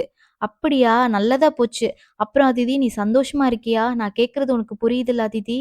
நல்லா புரியுது. நான் ரொம்ப சந்தோஷமா இருக்கேம்மா. அது போதும் அதிதி. நாங்க அமைச்சு கொடுத்த வாழ்க்கை உனக்கு சந்தோஷத்த குடுக்கல. இப்ப நீ சொல்றத கேட்க ரொம்ப நிம்மதியா இருக்கு. ஏன் இவ்வளவு நாள் எங்ககிட்ட பேசாம இருந்த? அம்மா அப்பா கிட்ட பேச உனக்கு என்ன தயக்கம் சொல்லு? உன்னை பத்தி நாங்க எப்படி தப்பா நினைப்போம்? அம்மா இருந்தாலும் அதிதி நீ பண்ற விஷயங்கள் எப்போதும் சரியாதான் இருக்கும். அது எங்களுக்கு தெரியாதா சொல்லு? ஆமா கிரீன் தம்பி சொன்னாரு நீ தான் அந்த வீட்டு ராணி அப்படின்னு. அவ்வளோ பெரிய இடத்துல இருக்கியா அதிதி நீ? ஆமாம்மா இது வீடு இல்ல பேலஸ். இவங்க ரொம்ப ரொம்ப பாரம்பரியமான குடும்பம். ரொம்ப செல்வாக்கான ஆளுங்க. ஆனா எல்லாத்தையும் விட இங்க எல்லாரும் நல்ல மனுஷங்கம்மா. அது போதும் அதிதி. காசு பணம் முக்கியம் இல்ல. சுத்தி இருக்கவங்க நல்லவங்களா இருந்தா தான் நம்ம வாழ்க்கை நிம்மதியா இருக்கும். ஆமா. அம்மா சரி நம்ம வீட்டு பெரிய மனுஷி எப்படி இருக்கா? ஃபோன் அவகிட்ட குடுங்க. இதோ அருணா இந்தா. அக்கா எப்படி இருக்க? என்கிட்ட கூட பேசல பாத்தியா நீ? நான் உன் கூட பேச மாட்டேன் போ. அருணா சாரிடி. இனி கண்டிப்பா பேசுவேன் சரியா? சரிக்கா. மாமா எப்படி இருக்காங்க? நான் அவங்கள பார்த்ததில்ல. பார்க்கணும்க்கா. கூட்டிட்டு வரேன் அருணா. சரி கொஞ்சம் தனியா வா. ரூம்ல தான் இருக்கேன்க்கா சொல்லு. என்ன காதல் எல்லாம் எப்படி போகுது? ஐயோ அக்கா, அத நெனச்சாதான் பயமா இருக்கு. அப்பா கிட்ட எப்படி இத சொல்றதுன்னு தெரியல. அதையெல்லாம் நான் பாத்துக்கிறேன் அருணா. நீ ஒரு நல்லவர தான் தேர்ந்தெடுத்திருக்க. அதனால பயப்பட வேண்டாம். சரியா? சரிக்கா. கிரீன் அங்கதான் இருக்காரா? ஆமாக்கா. அப்பா கூட பேசிட்டு இருக்காரு. சரி போய் அவர்கிட்ட ஃபோன குடு. எதுக்குக்கா? நீ போய் குடு நான் பேசணும். சரி இருங்க. Hello Aditi madam. கிரீன் எப்போ ரஷ்யா வருவீங்க? எதுக்கு மேடம்? சொல்லுங்க. உங்களுக்கு சிறப்பான பரிசு ஒண்ணு வச்சிருக்கேன். அத கொடுக்கணும். ஐயோ மேடம் எனக்கு இதுக்கும் சம்மந்தம் இல்ல. பாஸ் தான் இந்த ஐடியா குடுத்தாரு. டேய் கிரீன் என்னடா இப்படி பொய் பேசுற? ஃபோன் ஸ்பீக்கர்ல தான் இருக்கு. இங்க வா உன்னை வச்சுக்கிறேன். ஐயோ நான் ஃபோனை வைக்கிறேன் பாஸ். பாய். தப்பித்தோம் பழைதாம் என ஃபோனை கட் செய்து விட்டான் கிரீன். அதிதி அலெக்ஸை அடிக்க துரத்தி கொண்டு ஓடினாள். அந்த வீடு முழுக்க சிரிப்பு நிறைந்திருந்தது. அதே போல மகளிடம் பேசிய மகிழ்ச்சியில் குமரவேல், பிருந்தா, அருணா, கிரீன் நால்வரும் பேசி சிரித்துக் கொண்டிருந்தனர். அப்போது வாசலில் வருண், வசந்தி, வரதராஜன் மூவரும் வந்து நின்றனர். அத்தியாயம் 96.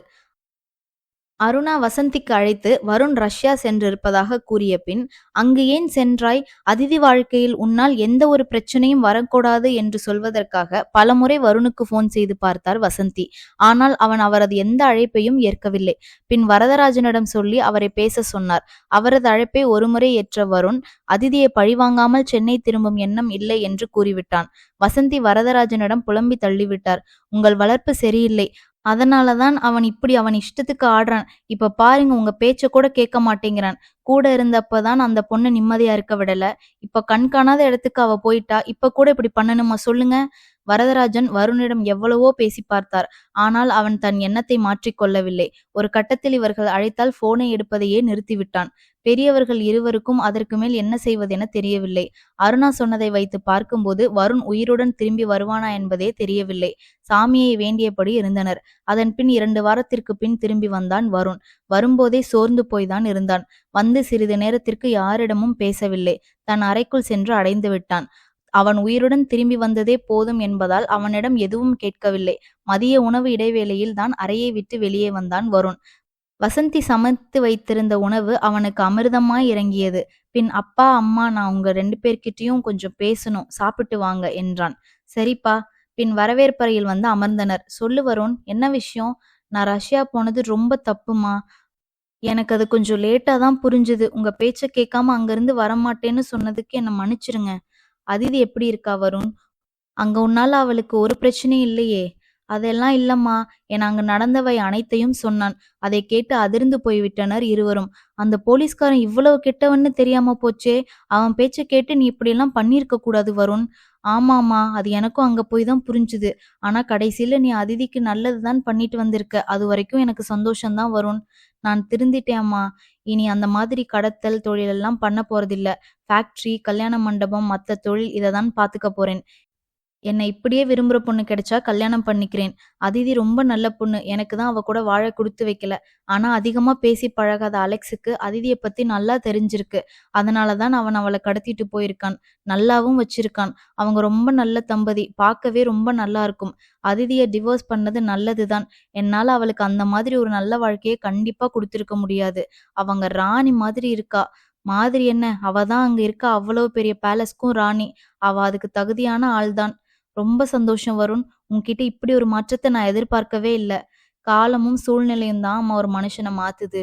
சரி வருண், இந்த மனமாற்றம் உனக்கு நல்லத தான் குடுக்கும். நான் உனக்கு பொண்ணு பாக்குறேன். கண்டிப்பா நல்லது நடக்கும். மா சொல்லு வருண். அப்புறம் ஒரு விஷயம். என்னடா? அப்பா, அன்னைக்கு நம்ம போய் அதிதி தங்கச்சி அருணாவ பொண்ணு கேட்டோம். அது ரொம்ப பெரிய தப்பு. எனக்கு நான் பண்ணதுக்கெல்லாம் அதிதி அம்மா, அப்பா கிட்ட போய் மன்னிப்பு கேட்கணும்னு தோணுது. அத நம்ம பண்ணியிருக்க கூடாது. அருணா ரொம்ப சின்ன பொண்ணு. அம்மா அன்னைக்கே சொன்னாங்க வேண்டான்னு. நான் தான் கேட்கல. அதனால போயிட்டு வரலாம்ப்பா. மறுபடியும் எந்த முகத்த வச்சுக்கிட்டு அங்க போறது வருண்? சங்கடமா இருக்கே. ஏங்க, பண்ணின தப்புக்கு மன்னிப்பு கேட்க போறதுக்கு எதுக்கு வருத்தப்படணும்? சொல்லுங்க. உங்க 2 பேருக்கும் தயக்கமா இருந்தா சொல்லுங்க, நானும் வரேன். அம்மா நிஜமாவா சொல்ற? ஆமா வருண், நான் வரேன். 7 மணி போல போகலாம். சரி அவர்களிடம் பேசிவிட்டு அறைக்கு வந்து தன் மனதுக்கு நெருக்கமான பால்கனியில் வந்து அமர்ந்தான் வருண். மனம் லேசானது போல இருந்தது. இனி ஒரு எளிமையான, நல்ல வாழ்க்கையை வாழ வேண்டும் என நினைத்து கொண்டான். சொன்னது போலவே 7 மணி போல் மூவரும் கிளம்பி அதிதி வீட்டிற்கு சென்றனர். அப்போதுதான் நால்வரும் அதிதியிடம் போன் பேசி வைத்துவிட்டு அதைப் பத்தி பேசி சிரித்துக் கொண்டிருந்தனர். வாசலில் இவர்கள் நிற்பதைப் பார்த்து முதலில் பார்த்தவர் பிருந்தாதான். இப்ப என்ன பிரச்சனை பண்ண வந்திருக்காங்கன்னு தெரியலையே என யோசித்தார். பின்னால் வசந்தி நிற்பதைப் பார்த்தவர் உடனே அவர்கள் அருகில் வந்து வரவேற்றார். வாங்க வாங்க. அப்போதுதான் மற்றவர்களும் திரும்பி பார்த்தனர். வருண் ரஷ்யா வந்ததை கிரீன் யாரிடமும் சொல்லவில்லை. இங்கு நடந்ததை வெளியே சொல்லக்கூடாது என அலெக்ஸ் எல்லாரிடமும் சொல்லியிருந்தான். குமரவேலு வந்து வாங்க உட்காருங்க என்றார். அவர்களை பார்த்த அருணாவுக்கு கோபம் பொத்து கொண்டு வந்தது. ஆனால் வசந்தியும் கூட வந்திருப்பதால் அவர் முகத்துக்காக அமைதியாக இருந்தாள். இடையில் வருண் வந்து அவளை பெண் கேட்ட விஷயத்தை அவள் கிரீனிடம் சொல்லவில்லை. சொல்ல வேண்டும் என நினைத்து கொண்டிருந்த போதுதான் அதிதி ரஷ்யாவில் இருக்கும் விஷயத்தை அருணா பூபதியிடம் சொல்லியிருந்தாள். அதற்காக கிரீன் அவளிடம் கோபமாக இருந்தான். அதனாலே அதை சொல்ல மறந்துவிட்டாள்.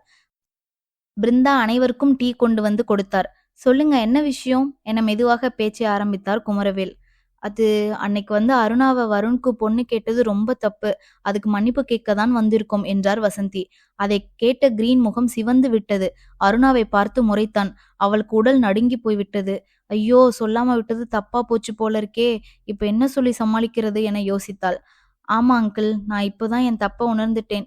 உங்க பெரிய பொண்ணு அதிதிய நான் பண்ண டார்ச்சருக்கு அருணாவ பொண்ணு கேட்டு வந்ததுக்கும் என்ன மன்னிச்சுக்கோங்க என குமரவேல் காலை தொட்டு கேட்டான் வருண். ஐயோ என்ன தம்பி இது, தயவு செஞ்சு எழுந்துறீங்க.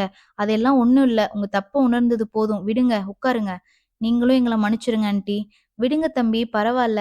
அதற்குள் கிரீன், அங்கிள் நான் ஒரு கால் பேசணும், இப்ப வந்துடுறேன் என சொல்லிவிட்டு மாடிக்கு சென்றான். போகும்போது அருணாவிற்கு கண்ணை காட்டிவிட்டு சென்றான். அவன் இந்த முறை ஊரிலிருந்து வந்த பின் கிரீன் அருணா இருவரும் தனியாக சந்திக்கவில்லை. அருணாவும் தனியாக சந்திக்கும் அந்த தருணத்தை எதிர்பார்த்துதான் காத்திருந்தாள். பெரியவர்கள் அனைவரும் மும்முரமாக பேசிக் கொண்டிருந்தனர். அருணா மெதுவாக நழுவி மாடிக்கு ஓடிவிட்டாள். எங்க இருக்காரு தெரியலையே என யோசித்துக் கொண்டே நடந்தாள். பக்கவாட்டில் இருந்த அறையிலிருந்து இவள் கையை பிடித்து உள்ளே இழுத்தான் கிரீன். உள்ளே வந்தவள், என்னை தனியா பார்த்து பேசணும்னு உங்களுக்கு அவ்வளவு ஆசையா என்ன? அதெல்லாம் ஒண்ணும் இல்ல. முதல்ல உங்க வீட்டுக்குள்ள இப்படி உன்னை தனியா பார்க்கறதே தப்புதான். ஆனா எனக்கு இப்போ உன்கிட்ட பேசணும். அதுக்கு தான் வர சொன்னேன். என்ன விஷயம் சொல்லுங்க. அந்த வருண் வந்து உன்னை பொண்ணு கேட்ட விஷயத்த நீ ஏன் என்கிட்ட சொல்லல? அது ஒண்ணும் பெரிய விஷயம் இல்ல கிரீன். அவர் வந்து கேட்டப்பவே நான் நல்லா அவர திட்டி அனுப்பிட்டேன். அவங்களும் இது வேலைக்காகாதுன்னு கிளம்பி போயிட்டாங்க. உங்ககிட்ட மறைக்கணும்லாம் நினைக்கல. அந்த டைம்ல நீங்க என் மேல கோபமா இருந்தீங்களா? அதனால சொல்ல முடியல. இந்த மாதிரி விஷயத்தையெல்லாம் கோபமா இருந்தாலும் கூப்பிட்டு சொல்லணும் சரியா? இனிமேல் கண்டிப்பா சொல்றேன். இதுக்கு சாரி. சரி நீ கீழ போ, நான் கொஞ்ச நேரம் கழிச்சு வரேன். அது எப்படி இவ்வளவு நாள் கழிச்சு பார்த்துட்டு சும்மா போக முடியும்? ஏய், உனக்கு நிறைய வாங்கிட்டு வந்திருக்கேன், அதெல்லாம் ரூம்ல இருக்கு, நாளைக்கு பார்க்க வரப்போ கொண்டு வந்து தரேன், இப்ப கீழே போ. ஐய, அதெல்லாம் யாருக்கு வேணும்? அப்ப என்னதாண்டி வேணும் உனக்கு? கிரீன் கேட்டுக்கொண்டிருக்கும் போதே அவன் இதழோடு இதழ் சேர்த்து அழுந்த முத்தமிட்டு விட்டு கீழே ஓடிவிட்டாள் அருணா. அத்தியாயம் 97. கிரீன், அருணா இருவரும் அருணா வீட்டில் தனியாக பேசிக் கொண்டிருக்கின்றனர். சரி, நீ இப்ப கீழே போ, நான் கொஞ்ச நேரம் கழிச்சு வரேன். அதை எப்படி சும்மா போக முடியும்? இவ்வளவு நாள் கழிச்சு நம்ம பார்த்திருக்கோம், எனக்கு ஏதாவது கொடுங்க. என்னடி வேணும்? ஆமா, உனக்கு நிறைய வாங்கிட்டு வந்திருக்கேன், ரூம்ல இருக்கு, நாளைக்கு வர்றப்ப எடுத்துட்டு வந்து தரேன். அட, அதெல்லாம் யாருக்கு வேணும், நீங்களே வச்சுக்கோங்க. அப்புறம் என்னதாண்டி வேணும்? உங்களுக்கு நிஜமாவே புரியலையா? சத்தியமா புரியல, சொல்லு. சரியான சாம்பார் நீங்க, என சொல்லிவிட்டு அவன் இதழோடு இதழ் சேர்த்து அழுந்த முத்தமிட்டு விட்டு கீழே ஓடிவிட்டாள் அருணா. அவள் ஏதோ விளையாட்டாக செய்துவிட்டாள். ஆனால் கிரீன் அந்த நொடியில் உறைந்து போய் நின்றான். இத்தனை வருடமாக ஒரு பெண்ணின் நுனிவிரல் கூட அவன் மேல் பட்டதில்லை. அவனும் யாரையும் தொட்டதில்லை.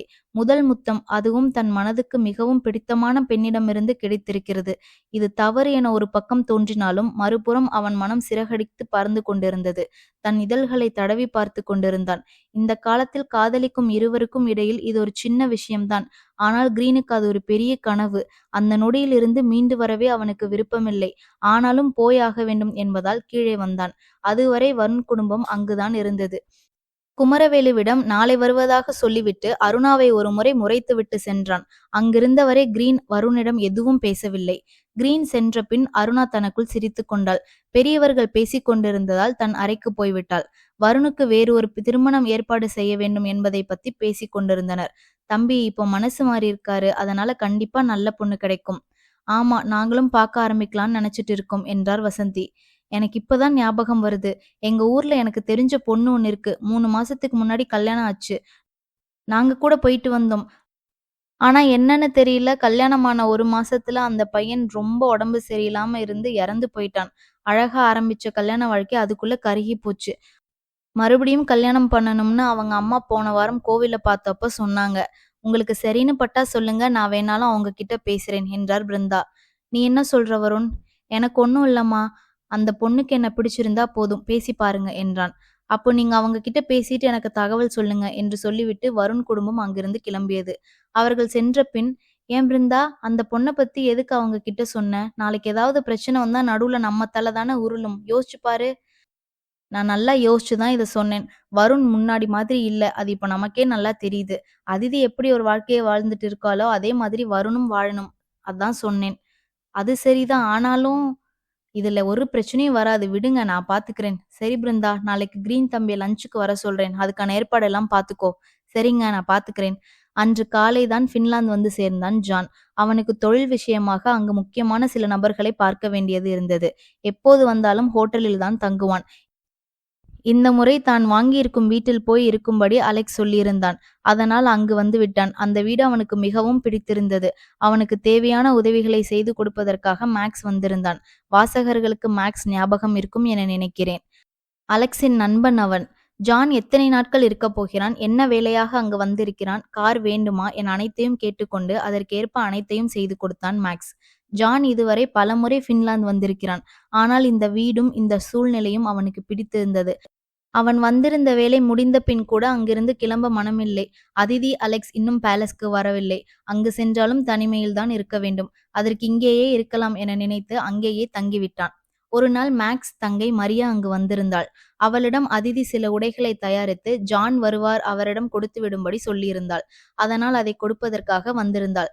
ஜானை இதுவரை மரியா பார்த்ததில்லை. அலெக்ஸுக்கு ஒரு அண்ணன் இருக்கிறான். அவன் பெயர் ஜான், அது மட்டும்தான் தெரியும். அவனது குணநலன்கள் என்ன என்பது பற்றியெல்லாம் அவளிடம் மேக்ஸ் சொன்னதில்லை. காலையில் ஜானை பார்க்க போகிறேன், அதிதி அவரிடம் சில உடைகளை கொடுத்துவிட சொல்லியிருக்கிறாள் என சொன்னபோது, நீ தனியாக அங்கு போக வேண்டாம் என மறுத்துவிட்டான் மேக்ஸ். அவனுக்கு ஜானின் மனமாற்றம் அப்போது வரை தெரியாது. அதனால் அங்கு போக வேண்டாம், இன்று எனக்கு முக்கியமான வேலை இருக்கிறது, நாளை உன்னை நானே அழைத்து செல்கிறேன் என்றான். ஆனால் மரியா கேட்கவில்லை. அதுபோல் என்னை யாரும் எதுவும் செய்துவிட முடியாது, நான் இன்றே போவேன் என்று சொல்லி கிளம்பிவிட்டாள். ஜான் தங்கியிருந்த வீட்டை வந்து அவள் அடையும் போது மாலையாகிவிட்டது. வழியில் இருந்த சில வேலைகளையும் முடித்துவிட்டு வர நேரமாகிவிட்டது. அதிதி ஜானிடம் சொல்லியிருந்தாள், மேக்ஸ் தங்கை உடைகள் கொண்டு வந்து தருவார், வாங்கி வரும்படி. இது எல்லாம் ஒரு வேலையா? எனக்கு அவளிடம் சலித்து கொண்டாலும் அவளுக்காக வேலை செய்வது ஜானுக்கு விருப்பம்தான். அலெக்ஸ் இருந்தபோது ஒரு முறை இங்கு வந்திருந்தாள் மரியா. அதனால் வீடு கண்டுபிடிப்பது எளிதாகத்தான் இருந்தது. ஜான் சார் என அழைத்து கொண்டே வீட்டுக்குள் வந்தாள். ஆனால் வீடு நிசப்தமாக இருந்தது. என்ன இது, யாரையும் காணோம்? வீட்ல யாரும் வேலைக்கு இல்ல போல இருக்கு. இதுக்கு மேல போகலாமா வேண்டாமா என யோசனையாக இருந்தது. என்ன, வீட்டுக்குள்ள லைட்டு கூட போடல. மேக்ஸ் சொன்ன மாதிரி நாளைக்கு அவன் கூடவே வந்திருக்கலாம் போல. தெரியாம வந்து மாட்டிக்கிட்டோம் போல இருக்கே, கடவுளே. சரி, லைட்டை போடலாம், இந்த இருட்டில் இருக்க பயமா இருக்கு என அனைத்து விளக்குகளையும் ஒளிர விட்டாள். அப்போதுதான் ஜான் கவனித்தான். மாடியிலிருந்து கண்ணை தேய்த்து கொண்டே பயில்வான் போல ஒருவன் இறங்கி வந்து கொண்டிருந்தான். பார்த்தவுடன் புரிந்தது அவன்தான் அலெக்ஸ் அண்ணன் என்பது. யார் நீ? அவனது சிம்ம குரல் கேட்டு மரியா உடல் தூக்கி வாரி போட்டது. நான் வந்து அதிதி என ஏதோ உளறி கொட்டினாள். அதிதி ட்ரெஸ் கொண்டு வந்திருக்கியா? ஆமா. அங்க வை என சோஃபாவை காண்பித்தான். முதல் பார்வையில் மரியாவுக்கு அவனை பிடித்திருந்தது. இதுவரை யாரை பார்த்தும் தோன்றாத உணர்வு இது. ஏய், என்ன வச்சுட்டு கிளம்பு, நேரம் ஆகுது பாரு. அது வந்து எனக்கு கொஞ்சம் தண்ணி வேணும். உட்காரு. சரி என சோஃபாவில் அமர்ந்தாள். மரியா, என்ன பண்ணிக்கிட்டு இருக்க நீ என அவள் உள்மனம் கேள்வி கேட்டது. ஆனால் இப்போது அவனிடம் பேச வேண்டும் என்பதை தவிர பெரிதாக வேறு எதுவும் அவளுக்கு தோன்றவில்லை. ஹலோ, என்ன யோசனை? இந்தா என தண்ணீரை நீட்டினான். வாங்கி குடித்தவள், இதில் அதிதி கேட்ட மாதிரி ட்ரெஸ் எல்லாம் இருக்கு, அவகிட்ட கொடுத்துருங்க. சரி, கிளம்பு. என்ன இவர் போக சொல்லிகிட்டே இருக்காரு? அது வந்து இன்னும் என்ன? இல்லை, நான் ரொம்ப தூரம் டிரைவ் பண்ணிட்டு வந்தேன், லேசாக தலை வலிக்குது, அதுக்கு ஒரு காஃபி கிடைச்சா நல்லாயிருக்கும். மறுபடியும் நான் கார் டிரைவ் பண்ணணும், அதுக்கு தான். எனக்கு காஃபி போட தெரியாது. எனக்கு தெரியும், வெயிட் பண்ணுங்க, நானே போடுறேன். சரி என கிச்சன் இருக்கும் திசையை நோக்கி கை காண்பித்தான். சரி என கிச்சனை நோக்கி ஓடிப்போய் 2 கப்களில் காஃபி கலந்து எடுத்து வந்தாள். இந்தாங்க, நீயும் குடிச்சிட்டு சீக்கிரமாக கிளம்பு. சரி என அந்த காஃபி ஆறி குடிக்க முடியாத நிலைமைக்கு போகும் வரை குடிப்பது போல பாவலா செய்து கொண்டிருந்தாள். ஏய், இன்னும் என்ன, டின்னர் வேணுமா உனக்கு? ஐயோ, அதெல்லாம் வேண்டாம், உங்களுக்கு எதுக்கு சிரமம்? நான் உனக்கு பண்ணித்தரேன்னு சொல்லவே இல்லையே. ஆமால்ல? ஆமாதான், கிளம்பு. சரி என வீடு வாசல் வரை வந்தவள் திரும்பி உள்ளே ஓடி வந்து ஜான் அருகில் நின்றாள். அவனே சற்று பயந்து போய்விட்டான். என்ன வேணும்? எனக்கு உங்களை பிடிச்சிருக்கு, ஐ லவ் யூ என்று சொல்லிவிட்டு ஓடியே விட்டாள் மரியா. திகைத்து போய் நின்றான் ஜான். அத்தியாயம் 98. மரியாவுக்கு இதுவரை எந்த ஆணை பார்த்தும் இந்த மாதிரியான உணர்வுகள் தோன்றியது இல்லை. அவளை விரும்புவதாக சிலர் அவரிடம் சொல்லியிருக்கின்றனர். ஆனால் அதையெல்லாம் மென்மையாக மறந்து விடுவாள். அவளுக்கு திருமணம் செய்த பின் தான் தன் திருமணம் என அடிக்கடி சொல்லி கொண்டிருப்பான் மேக்ஸ். அதற்காக ஒரு நாளும் மரியாவை அவன் வற்புறுத்தியதில்லை. மரியாவும் அடிக்கடி யோசிப்பதுண்டு. தனக்கு எது மாதிரியான கணவன் வருவான், எங்கிருந்து வருவான், எப்படி இருப்பான் என யோசித்து கொண்டிருப்பாள். ஆனால் இதுபோல் ரஷ்யாவிலிருந்து வந்து குதிப்பான் என அவள் எதிர்பார்க்கவில்லை. ஜானை பார்த்தவுடன் அவனிடம் காதலில் விழுந்து விட்டாள். மேக்ஸ் அவனை பற்றி மேலோட்டமாக எச்சரித்துதான் அனுப்பினான். ஆனால் ஜானை பார்த்த நொடியில் மரியாவுக்கு அது எதுவும் தோணவில்லை. இவனை திகட்ட திகட்ட காதலிக்க வேண்டும், கல்யாணம் செய்து கொள்ள வேண்டும் என்று மட்டும்தான் மனதில் தோன்றியது. ஜான் வேறு அவனிடம் பேச விடாமல் கிளம்பு கிளம்பு என்பதை மட்டும்தான் சொல்லி கொண்டிருந்தான். மரியா மனதிற்குள் நிறைய எண்ணங்கள் ஓடிக்கொண்டிருந்தது. ஜான் எப்போது வேண்டுமானாலும் ரஷ்யா சென்று விடுவான். இனி அவனை பார்க்க முடியுமா என்று கூட தெரியவில்லை. அதனால் என்ன ஆனாலும் இன்று அவனிடம் தன் மனதில் இருப்பதை சொல்லிவிட வேண்டும் என முடிவு செய்து கொண்டாள். அவள் கிளம்பி வெளியே செல்லும்போது கதவை சாத்துவதற்காக ஜானும் அவள் பின்னால் சென்றான். கார் வரை சென்றவள் வேகமாக ஜான் அருகில் ஓடி வந்தாள். அதை பார்த்த ஜான் சற்று பதறி போய்விட்டான். என்னாச்சு? எனக்கு உங்களை பிடிச்சிருக்கு, ஐ லவ் யூ என்று சொல்லிவிட்டு ஒரே ஓட்டமாக காரை எடுத்துக்கொண்டு ஓடிவிட்டாள். சில நிமிடங்களுக்கு அப்படியே திகைத்து போய் நின்றான் ஜான். அவன் பல பெண்களை கடந்துதான் வந்திருக்கிறான். ஆனால் யாரிடமும் இதுவரை பேசியதில்லை. அவன் தேவையை தீர்த்து கொள்வான். விருப்பமில்லாத பெண்ணை திரும்பி கூட பார்க்க மாட்டான். அதுவும் அதிதியை என்று பார்த்தானோ அன்றே அந்த அனைத்து பழக்கங்களையும் விட்டுவிட்டான். அதிதி அலெக்ஸ் இருவரையும் ஜோடியாக பார்த்த பின் தனக்கும் இப்படி ஒரு துணை இருந்தால் நன்றாக இருக்குமே என்று யோசித்தது உண்மைதான். ஆனால் இப்படி நடக்கும் என கனவில் கூட நினைக்கவில்லை. இதை எப்படி எடுத்துக்கொள்வது என்று கூட புரியவில்லை. ஜான் இதையெல்லாம் யோசிக்க கூடாது, நமக்கு இது தேவையில்லாத வேலை, நம்ம உண்டு நம்ம தொழில் உண்டுன்னு இருக்கணும் என தலையை சிலுப்பிக்கொண்டு கதவை சாத்திவிட்டு உள்ளே சென்று விட்டான். மரியா கார் ஓட்டவே தடுமாறி கொண்டிருந்தாள். கை கால் எல்லாம் நடுங்கிக் கொண்டிருந்தது. என்ன தைரியத்தில் இதை செய்தாள் என அவளுக்கே புரியவில்லை. செய்தது சரியா, இதன் பின்விளைவுகள் எப்படி இருக்கும் என எதுவும் தெரியவில்லை. சரியாக கார் ஓட்ட முடியவில்லை. ஆனாலும் வீடு போய் சேர வேண்டுமே என சிரமப்பட்டு போய் கொண்டிருந்தாள். அப்போது ஃபோன் அடித்தது. அதிதிதான். உடைகளை பற்றி கேட்க ஃபோன் செய்தாள். மரியாவுக்கு இதை யாரிடமாவது சொன்னால் நன்றாக இருக்கும் என தோன்றியது. அதனால் காரை ஓரமாக நிறுத்திவிட்டு ஃபோனை அட்டன் செய்தாள். ஹலோ அதிதி, ஹே மரியா, சாரிப்பா, நான் சொல்ல மறந்துட்டேன். எனக்கு ஆல்ரெடி பண்ண ட்ரெஸ் கூட இன்னும் ஒரு 5 செட் ரெடி பண்ணி தர முடியுமா? ஜான் இன்னும் 2 டேஸ் அங்கே தான் இருப்பார். நான் மார்னிங் பேசினேன், அப்போ சொன்னார். மறுபடியுமா? ஏன் மரியா, என்னாச்சு? சாரி அதித்தி, என்னால் இனி அவரை பார்க்க முடியுமான்னு தெரியல. என்ன சொல்கிற மரியா, என்னாச்சு? ஜான் உங்ககிட்ட தப்பாக ஏதாவது? ஐயோ அதித்தி, அதெல்லாம் இல்லை. நான் தான் அவர்கிட்ட... என்ன நடந்துச்சு மரியா? அது அதித்தி, நான் ஜானை லவ் பண்ணுறேன்னு அவர்கிட்ட சொல்லிட்டு ஓடி வந்துட்டேன். இனி அவரை எப்படி போய் பார்க்க முடியும் சொல்லு? மரியா, நீ நிஜமாவா சொல்கிற? என்னால் நம்பவே முடியல. சரி, ஜான் என்ன சொன்னார்? அவர் எதுவும் பேசலை அதித்தி, நான் அதுக்குள்ளே ஓடி வந்துட்டேன். இப்படி தான் யாராச்சும் லவ் சொல்லிட்டு ஓடி வருவாங்களா? ஐயோ அதித்தி, அவரை பார்க்கவே பயமாக இருக்குது. என்னால் அதுக்கு மேலே அங்கே நிற்கவே முடியலை. ஒருவேளை அவருக்கு கோபம் வந்து என்னை அடித்து போட்டால் என்ன பண்ணுறது? ஜான் அப்படியெல்லாம் பண்ண மாட்டார் மரியா. அவருக்கு நிறைய கோபம் வரும். ஆனால் இப்போ அப்படி இல்லை, அவர் நிறைய மாறி இருக்கார். நீ அவரோட பாஸ் பற்றி கவலைப்படலை அப்படின்னா ஜான் உனக்கு நல்ல சாய்ஸ் தான். ஆனால் காதல், கல்யாணம் இதுக்கெல்லாம் ஜான் ஒத்துக்கிறது கஷ்டம்தான். நீ நிறைய போராட வேண்டியது வரும். நானும் அவர்கிட்ட இதை பற்றி பேசுகிறேன். அப்புறம் நீ நாளைக்கே ஜானை போய் பாரு. இல்லை நீ சொன்னதை அப்படியே மறந்துட்டு அடுத்த வேலையை பார்க்க போ. புரியுது அதிதி, நான் கண்டிப்பாக நாளைக்கே போய் பார்க்குறேன். உங்ககிட்ட பேசின அப்புறம் கொஞ்சம் தெளிவாக இருக்கேன். தேங்க்ஸ் அதிதி. ஐயோ மரியா, நான் தான் உனக்கு தேங்க்ஸ் சொல்லணும். ஜான் இப்படி தனியாக இருந்து எப்படி வாழ போகிறார் அப்படின்னு நானும் அலெக்ஸும் கவலைப்பட்டுட்டு இருந்தோம். இப்போ தான் நிம்மதியாக இருக்குது. சரி அதிதி, நான் நாளைக்கு ஜானை பார்த்துட்டு உனக்கு கால் பண்ணுறேன். சரி, நானும் ஜான் கிட்ட பேசுகிறேன். ஓகே, பாய் மரியா. பாய் அதிதி. அதன் பின் மரியாவின் கார் சீராக சென்றது. நாளை என்ன செய்ய வேண்டும் என முடிவெடுத்து கொண்டு காரை பறக்க விட்டாள் மரியா.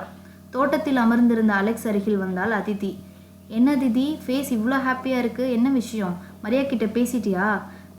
பேசிட்டேன், அவள் தான் ஒரு குட் நியூஸ் சொன்னா, அதுதான் ஹாப்பி. அப்படியா, என்ன விஷயம்? மரியா உங்கள் அண்ணன் ஜானை லவ் பண்ணுறா. என்னது? என அமர்ந்திருந்த இடத்தை விட்டு எழுந்தே விட்டான் அலெக்ஸ். சும்மா சொல்லாத அதிதி, அதுக்கெல்லாம் வாய்ப்பில்லை. அம்மா எத்தனை தடவை எவ்வளோ அழகான பொண்ணெல்லாம் அவனுக்கு காட்டியிருக்காங்க தெரியுமா? ஆனால் அவன் வாழ்க்கையில் காதல், கல்யாணம்ன்ற பேச்சுக்கு இடம் இல்லைன்னு சொல்லிட்டான். அப்புறம் எப்படி இது? அலெக்ஸ், நான் சொன்னது நீங்கள் சரியாக கவனிக்கல போல. மரியா ஜானை லவ் பண்ணுறான்னு சொன்னேன், ஜான் பண்ணலை, சரியா? எல்லாம் ஒன்று தான் அதிதி. அவன் எப்படி இருந்தாலும் யாரையும் கல்யாணம் பண்ணிக்க மாட்டான். அலெக்ஸ், இப்படி சொல்லாதீங்க. அவருக்குன்னு ஒரு வாழ்க்கை வேண்டாமா? ஒரு தம்பியாக நீங்கள் அதுக்கு முயற்சி பண்ண மாட்டீங்களா? நான் என்னமோ அவனை கல்யாணம் பண்ணிக்காதேன்னு அவனை கட்டி போட்டு வச்சிருக்க மாதிரி சொல்கிற. இதில் எல்லாம் தலையிட முடியாது அதித்தி. இங்கே எல்லாம் அண்ணன் தம்பி உறவெல்லாம் உங்கள் ஊர் மாதிரி இல்லை. உறவுகளுக்கு அவ்வளவா முக்கியத்துவம் இல்லை. சொல்லப்போனால் நான் அவன்கிட்ட இதை பற்றியெல்லாம் பேசினதே இல்லை, தெரியுமா? சரி அலெக்ஸ், நீங்கள் அப்படியே இருங்க. ஆனால் என்னால் அப்படி இருக்க முடியாது. எனக்கு ஒரு அண்ணன் இருந்தால் நான் கண்டிப்பாக அப்படியே விட மாட்டேன். அது மாதிரி ஜானுக்கும் கல்யாணம் பண்ணி வைப்பேன். நல்லா பண்ண அதித்தி, எங்கள் அம்மா கூட ஹாப்பி ஆகிடுவாங்க. சரி, நான் ஜான்கிட்ட பேசணும், நீங்கள் போய் தூங்குங்க. அதித்தி, இது தவறான விஷயம். நீ இல்லாமல் தூக்கம் வராது, ஒழுங்கா வா. அலெக்ஸ், எனக்கு வேலை இருக்குது, நான் வரமாட்டேன் என எழுந்து போய்விட்டாள் அதிதி. அவள் போன பின் அலெக்ஸ் அறைக்கு போய்விட்டான். அதிதி சும்மாவே ஜானுடன் பேச ஆரம்பித்தா மணிக்கணக்கில் பேசுவா. இப்போது சுத்தம். அவளுக்கு காத்திருந்தால் இந்த ஜென்மத்தில் வரமாட்டாள் என்பதால் போய் படுத்து விட்டான். மரியா போன பின் மாடிக்கு வந்து நிலவை பார்த்து கொண்டிருந்தான் ஜான். அவனுக்கு அவள் சொல்லிவிட்டு போனதெல்லாம் எப்போதோ மறந்து போய்விட்டது. அதிதியிடம் பேசினால் நன்றாக இருக்கும் என தோன்றும் போதே அவள் ஃபோனில் அழைத்து விட்டாள். அதிதி, நானே உனக்கு கால் பண்ணணும்னு நினச்சேன். அப்படியா, என்ன விஷயம்? ஒரு விஷயமும் இல்லை, சும்மாதான். அப்படியா? ஆமாம் அதிதி. சரி, மரியா ட்ரெஸ் கொண்டு வந்தாளா? ஆமாம் அதிதி, வர்றப்ப எடுத்துகிட்டு வரேன். சரி, அவள் வேற என்ன சொன்னா? ஜானுக்கு புரிந்தது. தெரிந்து கொண்டு தான் கேட்கிறாள் என. நீயே சொல்லு, அவள் உன்கிட்ட சொல்லி தானே நீ எனக்கு கால் பண்ணியிருக்க. என்ன முடிவு பண்ணியிருக்கீங்க ஜான்? இதில் முடிவெடுக்க என்ன அதிதி இருக்குது? ஏதோ சின்ன பொண்ணு சொன்னதெல்லாம் யோசிக்க முடியுமா சொல்லு? எனக்கு அதிலெல்லாம் விருப்பம் இல்லை அதிதி.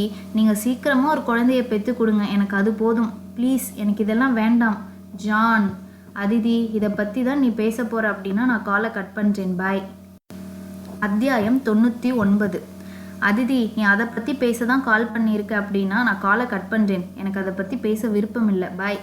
ஜான், நீங்கள் மட்டும் இப்போ கால் கட் பண்ணால் நான் அப்புறம் உங்ககிட்ட பேசவே மாட்டேன். நான் இந்த தடவை நிஜமாக தான் சொல்கிறேன். அதிதி, இப்படி சொல்லியே பிடிவாதம் பிடிக்கிற நீ. சரி சொல்லு, என்ன விஷயம்? உங்களுக்கு மரியாதை பிடிக்கலையா? அதிதி, நான் அது எப்படி சொல்ல முடியும்? நான் அந்த பொண்ணை சரியாக கூட பார்க்கல, பேசலை. முதல்ல எனக்கு அவளை பற்றி ஒன்றுமே தெரியாது. அப்புறம் எப்படி பிடிக்கிறது பற்றியெல்லாம் சொல்ல முடியும்? அவள் உங்களை பார்த்த உடனே சொன்னாதானே? அதிதி, சின்ன குழந்தை மாதிரி பேசாத. அவள் சொன்னதுக்காக நானும் சொல்ல முடியுமா சொல்லு? கரெக்ட் தான். நான் நாளைக்கு அவளை வர சொல்கிறேன். நல்லா பேசுங்க, பழகுங்க, அப்புறம் உங்கள் முடிவை சொல்லுங்கள். எப்படி ஐடியா? இல்லை அதித்தி, எனக்கு இதெல்லாம் பழக்கம் இல்லை.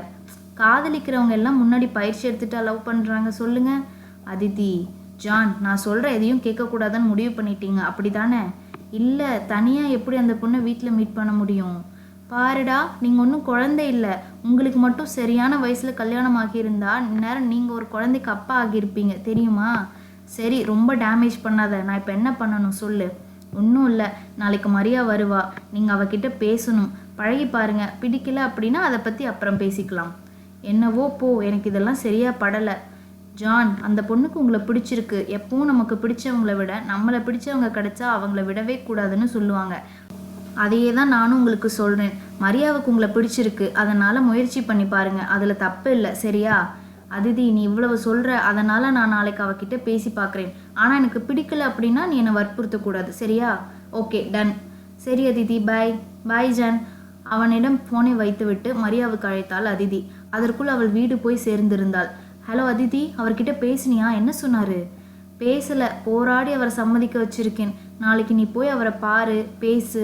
இதுக்கு மேலே உன் திறமை தான். உனக்கு அவர் வேணும்னா இதுக்கு மேலே நீ தான் பார்த்துக்கணும். அவர்கிட்ட பேச ஒத்துக்கிட்டார்ல, அது போதும் அதிதி. தேங்க்ஸ். சரி, மேக்ஸ் கிட்ட என்ன சொன்ன? ஜான் லவ் பண்ணுறதை பற்றி ஏதாவது பேசுனியா? ஐயோ இல்லை அதிதி, இப்போ அவர்கிட்ட சொல்ல வேண்டாம். முதல்ல ஜான் சரின்னு சொல்லட்டும், அப்புறம் மேக்ஸ் கிட்ட சொல்லலாம். அதுவும் சரிதான். சரி மரியா, நாளைக்கு பேசிட்டு சொல்லு. சரி அதிதி, பாய். அன்று இரவு முழுதும் மரியாவுக்கு தூக்கமே வரவில்லை. காதல் வந்தால் தூக்கம் கூட பறிப்போய்விடும் போல என நினைத்து கொண்டாள். மனமுழுக்க ஜான் பற்றிய நினைவு. நாளை அவனிடம் என்ன பேசப் போகிறோம், என்ன நடக்கப் போகிறது என்பதை தான் சுற்றி வந்தது. அன்றைய விடியல் யாருக்கும் காத்திருக்காமல் அழகாக விடிந்தது. கண்ணை உறுத்தாத நிறத்தில் வெள்ளை நிற உடை, மிதமான ஒப்பனை என தயாராகி வெளியே வந்தாள் மரியா. என்ன மரியா, ஏதாவது ஃபங்க்ஷன் போறியா? இல்லை மேக்ஸ். ஏன்? இல்லை, இன்னைக்கு நீ பார்க்க வித்தியாசமாக இருக்க, அதான். அப்படியெல்லாம் இல்லை, கொஞ்சம் வெளியே போகிறேன். சரி, நேற்று ஜான்கிட்ட ட்ரெஸ் கொடுத்துட்டியா? அவர் என்ன சொன்னார்? நீ சொன்ன மாதிரியெல்லாம் அவர் இல்லை மேக்ஸ், நல்லா தான் பேசினார். காஃபி போட்டு கொடுத்தார், நல்ல ஃப்ரெண்ட்ஸ் ஆகிட்டோம். அப்படியா? ஜான் அண்ணா கிட்ட ஃப்ரெண்ட் ஆனியா? அவர் அவ்வளோ சீக்கிரம் யார்கிட்டையும் பேச மாட்டாரே. நீ ரொம்ப வருஷம் முன்னாடி அவரை பார்த்துருப்ப மேக்ஸ், இப்போ மாறி இருக்கலாம்ல. அதுவும் சரிதான். சரி, நீ கிளம்பு, பார்த்து போயிட்டு வா. நான் இன்னைக்கு பக்கத்து நகரத்துக்கு போகிறேன், முக்கியமான வேலை விஷயமா. வர லேட் ஆகும். சரி மேக்ஸ், பார்த்து போயிட்டு வா. பாய். முதல் முறையாக அண்ணனுக்கு தெரியாமல் ஒரு காரியம் செய்கிறாள். கொஞ்சம் பயமாக தான் இருக்கிறது. ஆனாலும் அதிதி, அலெக்ஸ் இருக்கும் தைரியத்தில் கிளம்பிவிட்டாள். காலையில் எழுந்து மரியாவுக்கு உணவு தயாரித்து வைத்துவிட்டு அவளுக்காக காத்திருந்தான் ஜான். அவனுக்கு விருப்பம் இல்லைதான், ஆனால் அதிதி பேச்சை அவனால் மீற முடியவில்லை. அவனை வெகு நேரம் காத்திருக்க விடாமல் வந்து சேர்ந்தாள் மரியா. உடல் முழுக்க நடுக்கம் கொடுத்தாலும் அதை காட்டிக்கொள்ளாமல் சிரித்தபடி வந்து நின்றாள். ஹாய் ஜான், வா என்று சொல்லிவிட்டு உள்ளே போய்விட்டான். மெதுவாக வந்தவள் அவன் சாப்பாடு மேஜையில் இருப்பதை பார்த்துவிட்டு அங்கு வந்தாள். உட்காரு, சாப்பிடலாம். சரி, அவன்தான் சமைத்திருந்தான். அனைத்தும் நன்றாக இருந்தது. ரசித்து சாப்பிட்டாள். ஃபுட் நல்லா இருக்கு. நானும் சாப்பிட்டு தானே இருக்கேன், எனக்கும் தெரியும் என்றான். ஐயோ, இப்படி பேசுகிறவர்கிட்ட போய் என்ன பேசுறது என யோசித்தாள். உண்டு முடித்துவிட்டு சொல்லு, என்ன பேசணும் என்றான். இப்படி கேட்டால் என்ன சொல்கிறது என வெளியே டிரைவ் போயிட்டு வரலாமா? கிளைமேட் நல்லா இருக்கு என்றாள். சரி, காரில் வெயிட் பண்ணு, வரேன் என்று சொல்லிவிட்டு எழுந்து போய்விட்டான் ஜான். அப்போதுதான் மரியாவுக்கு மூச்சே வந்தது. வீட்டை விட்டு வெளியே வந்து நின்றாள். இப்போ காரில் போகிறப்ப என்ன பேசுறது? இது என்ன இவ்வளவு தயக்கமாக இருக்கு கடவுளே என யோசித்து கொண்டிருந்த போது கார் சாவியை ஸ்டைலாக சுற்றியபடி வந்தான் ஜான். போலாமா? சரி. காரை எடுத்து வந்து மரியா முன்னால் நிறுத்தினான். பின்னால் போய் ஏறப்போனவளை தடுத்து, நான் என்ன உனக்கு டிரைவரா? முன்னாடி வந்து ஏறு என்றான். ஐயோ, இது வேறையா என முன்பக்கம் வந்து அமர்ந்து கொண்டாள். கார் சீரான வேகத்தில் போய்க் கொண்டிருந்தது. மரியா பேசுவாள் என காத்திருந்தான் ஜான். ஆனால் அவள் வாய் திறப்பது போல் தெரியவில்லை. வெளியே வேடிக்கை பார்த்து கொண்டு வந்தாள். ஓய், என்ன என்ன பிக்னிக் வந்திருக்கியா நீ? நீ பாட்டுக்கு சுற்றி பார்த்துட்டு வர. என்ன பேசணும் அதை சொல்லு. இதற்கு மேல் சமாளிக்க முடியாது என்பதால், அது எனக்கு உங்களை கல்யாணம் பண்ணிக்கணும், அதான். என்னை பற்றி உனக்கு என்ன தெரியும்? பார்த்த உடனே எப்படி காதல் வரும்? எனக்கு புரியவை. அது எனக்கு இது வரைக்கும் யாரை பார்த்தோம் அப்படி தோணலை. உங்களை பார்த்த உடனே காலம் முழுக்க உங்கள் கூட இருந்தால் நல்லா இருக்கும்னு தோணுச்சு. அதான் அப்போவே சொல்லிட்டேன். எனக்கு நிறைய பொண்ணுங்க கூட பழக்கம் இருந்திருக்கு தெரியுமா? அது உங்கள் பாஸ்ட்டு தானே, அதில் ஒன்றும் பிரச்சனை இல்லை. இனி வாழ போகிற வாழ்க்கை நம்ம மட்டும் இருக்கலாம்ல. எனக்கு ரொம்ப கோபம் வரும், உன்னால் சமாளிக்க முடியாது. இல்லை, அப்படி இருந்தால் உங்களை இன்னைக்கு பார்க்க வந்திருக்க மாட்டேன். என்னால் உங்களை சமாளிக்க முடியும். நான் வருஷத்தில் பாதி நாள் வீட்டுக்கு வரவே மாட்டேன். என் தொழில் அப்படி. எல்லா வேலையும் ஒரே மாதிரி இருக்காது, எனக்கு தெரியும். நான் கூட ஒரு கல்யாணத்துக்கு ட்ரெஸ் டிசைன் பண்ண போனால் 2 டேஸ் 3 டேஸ் கூட ஆகும். அதனால எனக்கு அதை பற்றி எல்லாம் கவலை இல்லை. நீங்கள் வர்றப்போ நம்ம சந்தோஷமாக இருக்கலாம். கூடவே இருக்கிறத விட பிரிவில் இருந்தால் பாசம் கூடுன்னு சொல்லுவாங்க. எனக்கு அது பிடிக்கும். எனக்கு உன்கிட்ட பாசமாக எல்லாம் பேச தெரியாது. என்கிட்ட இருந்து நீ எதையும் எதிர்பார்க்கவும் முடியாது. உங்கள் காதலை தவிர எனக்கு எதுவும் வேண்டாம். எனக்கு உங்களை பிடிச்சிருக்கு. என் மனசுக்கு ஒரு விஷயம் சரின்னு பட்டா அது இது வரைக்கும் சரியாக தான் நடந்திருக்கு. அதே மாதிரி இந்த விஷயத்துலேயும் நடக்கும்னு எனக்கு நம்பிக்கை இருக்குது. அதன் பின் ஜான் எதுவும் பேசவில்லை. மரியாவும் பேசவில்லை. வீடு வந்து சேர்ந்தனர். மரியா இறங்கி கொண்டாள். நீ வீட்டுக்கு கிளம்பு என்றான் ஜான். எனக்கு பதில் சொல்லலையே நீங்கள். என்னோட காதல் மேலே உங்களுக்கு நம்பிக்கை இல்லையா? நாளைக்கு இதே நேரத்துக்கு வா, உனக்கு பதில் கிடைக்கும். ஆனால் அது உனக்கு சந்தோஷத்தை கொடுக்குமான்னு எனக்கு தெரியல. பாய் என்று சொல்லிவிட்டு உள்ளே சென்று விட்டான் ஜான். அத்தியாயம் 100. நாளைக்கு இதே நேரத்துக்கு வா, உனக்கு பதில் கிடைக்கும் என சொல்லிவிட்டு மரியாவின் பதிலுக்கு காத்திராமல் உள்ளே சென்று விட்டான் ஜான். அவனது செய்கை மரியாவுக்கு ஒரு மாதிரி ஆகி போனது. ஜான் திரும்ப வருவான் என சிறிது நேரம் அங்கேயே நின்றாள். ஆனால் அவன் வருவது போல தெரியவில்லை. மாலை நெருங்கி இருள் சூழ ஆரம்பித்து விட்டது. இதற்கு மேல் இங்கு நின்று என்ன செய்வது என தெரியாமல் காரை எடுத்துக்கொண்டு கிளம்பிவிட்டாள். மனம் முழுக்க பாரமாக இருந்தது. அப்போது சரியாக அதிதி அழைத்தாள். யாரிடமாவது பேசினால் நன்றாக இருக்கும் என தோன்றியதால் அட்டன் செய்தாள். சொல்ல அதிதி.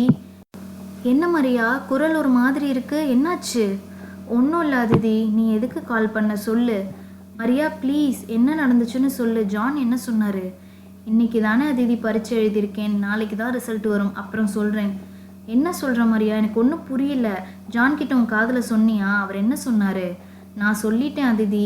அதுக்கு தான் அவர் பதில் நாளைக்கு இதே நேரத்துக்கு வா அப்படின்னு சொல்லிட்டாரு. அப்படியா? ஆமாம் அதிதி, சொல்லிட்டு அவர் பாட்டுக்கு போயிட்டாரு. அங்கே எவ்வளோ நேரம் சும்மா இருக்கிறது சொல்லு. அதான் நான் கிளம்பிட்டேன். அதிதி என்ன பேசுவது என புரியாமல் அமைதியாக இருந்தாள். சொல்ல அதிதி, இப்போ நான் என்ன பண்ணணும்?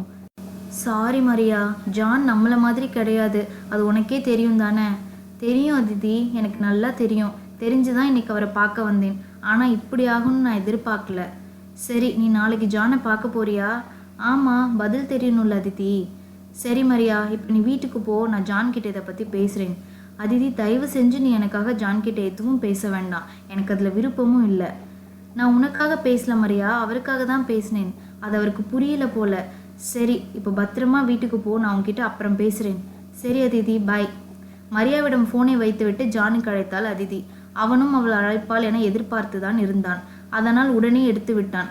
ஹலோ, சொல்லு அதிதி. என்ன சொல்கிறது ஜான்? அவளை ஏன் நாளைக்கு வர சொன்னீங்க? உங்களுக்கு அவளை பிடிக்கலையா? அப்படி இருந்தால் கூட அதை இன்றைக்கி சொல்ல வேண்டியது தானே. எதுக்கு இப்படி அலைய விடணும் சொல்லுங்க. அதிதி, அது இருங்க, நான் இன்னும் பேசி முடிக்கல. சரி சொல்லு, என்ன சொல்கிறது? நீங்கள் மட்டும் இப்போ நேரில் இருந்திருந்தா கல்லை கொண்டு உங்கள் மண்டையை உடைச்சிருப்பேன் தெரியுமா? நீங்கள் என் ஹஸ்பண்டோட அண்ணா எல்லான்னு பார்க்க மாட்டேன். நேற்று அவ்வளவு தூரம் சொல்லி கூட நீங்கள் இப்படி பண்ணுனா என்ன அர்த்தம் சொல்லுங்கள்?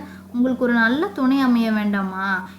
இப்போ நல்லா இருக்கிறவங்களால எப்பவும் இதே மாதிரி ஆரோக்கியத்தோடு இருக்க முடியுமா சொல்லுங்கள்? அவள் உங்களை விரும்பி கல்யாணம் பண்ணிக்கிறேன்னு சொல்கிறா.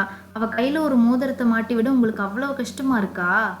போதும் அதிதி, இதுக்கு மேலே நீ என்னை திட்டினா நான் நிஜமாக அழுதுருவேன் பார்த்துக்கோ. முதல்ல என்னை பேச விடு.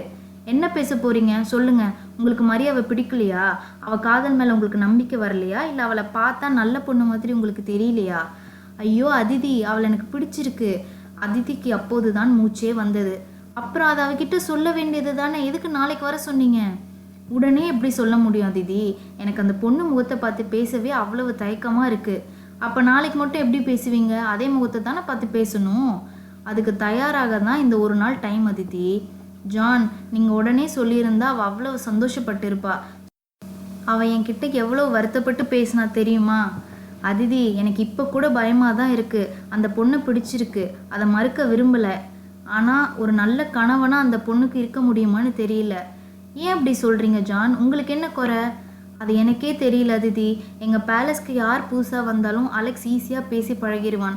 ஆனால் என்னால் அந்த இடத்துல கூட இருக்க முடியாது. அவ்வளவு தயக்கமாக இருக்கும். நான் இது கூட அந்த பொண்ணுக்கிட்ட சொல்லிட்டேன்.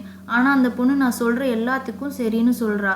இப்போ என் மேலே காதல் காரணமாக இந்த விஷயம் எல்லாம் பெருசாக தெரியாமல் இருக்கும். ஆனால் கொஞ்ச நாள் போன அப்புறம் இதெல்லாம் பிரச்சனையாக வந்தால் என்ன பண்ண முடியும் சொல்லு? எனக்கு அந்த பொண்ணு பிடிச்சிருக்கு, கல்யாணம் ஆகுதுன்னு வச்சுக்கோ. கொஞ்ச நாள் அப்புறம் என்னோட குறையெல்லாம் பிரச்சனையாக வந்து அந்த பொண்ணு என்னை வேண்டான்னு சொல்லிட்டு போயிட்டா நான் என்ன பண்ணுறது? ரோஸ் என்னை விட்டு போனப்பவே நான் உடஞ்சி போயிட்டேன். நீ வந்து அப்புறம் தான் அதுலேருந்து மீண்டு வந்திருக்கேன். இப்போ மறுபடியும் ஒரு இழப்பை என்னால் தாங்க முடியாது அதித்தி. எனக்கு நல்லா புரியுது ஜான். உங்களுக்கு அவள் மேலே காதல் வந்துட்டா அவளுக்காக உங்கள் வாழ்க்கையில் சில மாற்றங்களை பண்ணி தான் ஆகணும். வேற வழி இல்லை. அது உங்களால் முடியும். என்னை பார்த்த முதல் நாள் நீங்கள் என்ன பண்ணீங்க? அப்புறம் இப்போ எப்படி இருக்கீங்க சொல்லுங்கள். அது மாதிரி உங்களை நீங்கள் மாற்றிக்க தான் வேணும் ஜான். நல்ல உறவுகளுக்காக நம்ம மாறலாமே, தப்பில்லை. தேங்க்ஸ் அதிதி. எதுக்கு? எனக்கு புரிய வச்சதுக்கு. எங்களை மாதிரி நீங்களும் ஒரு நல்ல வாழ்க்கையை வாழணும் ஜான். அதுதான் என் ஆசை. மரியா ரொம்ப நல்ல பொண்ணு. உங்களுக்கு பொருத்தமான ஜோடி. சும்மா இரு அதிதி, எனக்கு வெக்கமாக வருது. ஐயோ, இதெல்லாம் நான் நேரில் பார்க்க முடியலையே. சரி, அப்போ நாளைக்கு மரியா கிட்ட உங்கள் காதலை சொல்ல போகிறீங்க அப்படி தானே? அதை ஏன் அதிதி சொல்கிற? அதை நினச்சாலே பயமாக இருக்குது. என்ன ஜான், மரியா என்ன பேயா பிசாசா சொல்லுங்க. இல்லை அதிதி, நான் நாளைக்கு அவள் கூட பேசுகிறேன். பேசுங்க, உங்கள் கல்யாணம் சீக்கிரம் நடக்கணும். சரி அதிதி. ஓகே ஜான், பாய் பாய். முதல் நாள் இரவு காதலை சொல்ல போகும் பரபரப்பில் மரியாவுக்கு தூக்கம் வரவில்லை. இன்று சொல்லிய காதலுக்கு பதில் தெரியாமல் தூக்கம் வராமல் அமர்ந்திருந்தாள். ஒரு நாளில் மனதுக்குள் இத்தனை குழப்பங்கள் மாற்றங்கள் வருமா என மலைப்பாக இருந்தது. என்னதான் அதிதி ஆதரவாக பேசினாலும் ஒருவேளை ஜான் மறுத்துவிட்டால் என்ன செய்வது? ஒரு நாள் தான் பார்த்தேன், காதலும் ஒரு நாள் தான். ஆனால் வலி மட்டும் யுகங்கள் கடந்தாலும் நிலைத்திருக்கும் போல. இரவு தூங்காமல் கடந்ததால் விடியலில் நன்றாக தூங்கி நேரம் கழித்துதான் எழுந்து வந்தாள். இது மரியாவின் வழக்கமில்லை என்பதால் மேக்ஸ் அவளை விசித்திரமாக பார்த்தான். என்ன மரியா, இவ்வளவு நேரம் ஆகி வெளியே வர, அதுவும் ரெடி ஆகாம? ஆமாம், அப்படியே நில்லு. என்ன இது, கண்ணெல்லாம் வீங்கி சிவந்து போயிருக்கு? என்னாச்சு? என்ன பிரச்சனை? அதெல்லாம் ஒன்றும் இல்லை மேக்ஸ். நேற்று ரொம்ப தூரம் டிரைவ் பண்ணேன். நைட்டு சரியாக தூக்கம் வரல. அதான், வேற ஒன்றும் இல்லை. எனக்கு என்ன பிரச்சனை வரப்போகுது? எவ்வளவுதான் இயல்பாக பேச முயற்சி செய்தாலும் முடியவில்லை.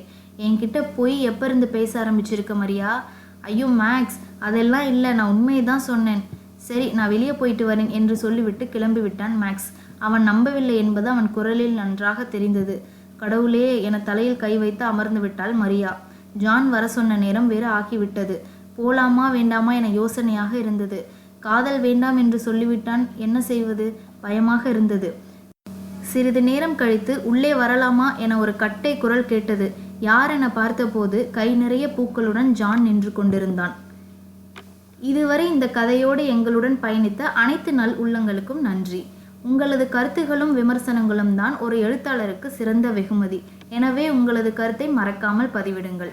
இந்த கதையின் அடுத்த பாகம் உங்களை விரைவில் வந்தடைய கதைகள் 360 சேனலை லைக் மற்றும் சப்ஸ்கிரைப் செய்யவும். நன்றி.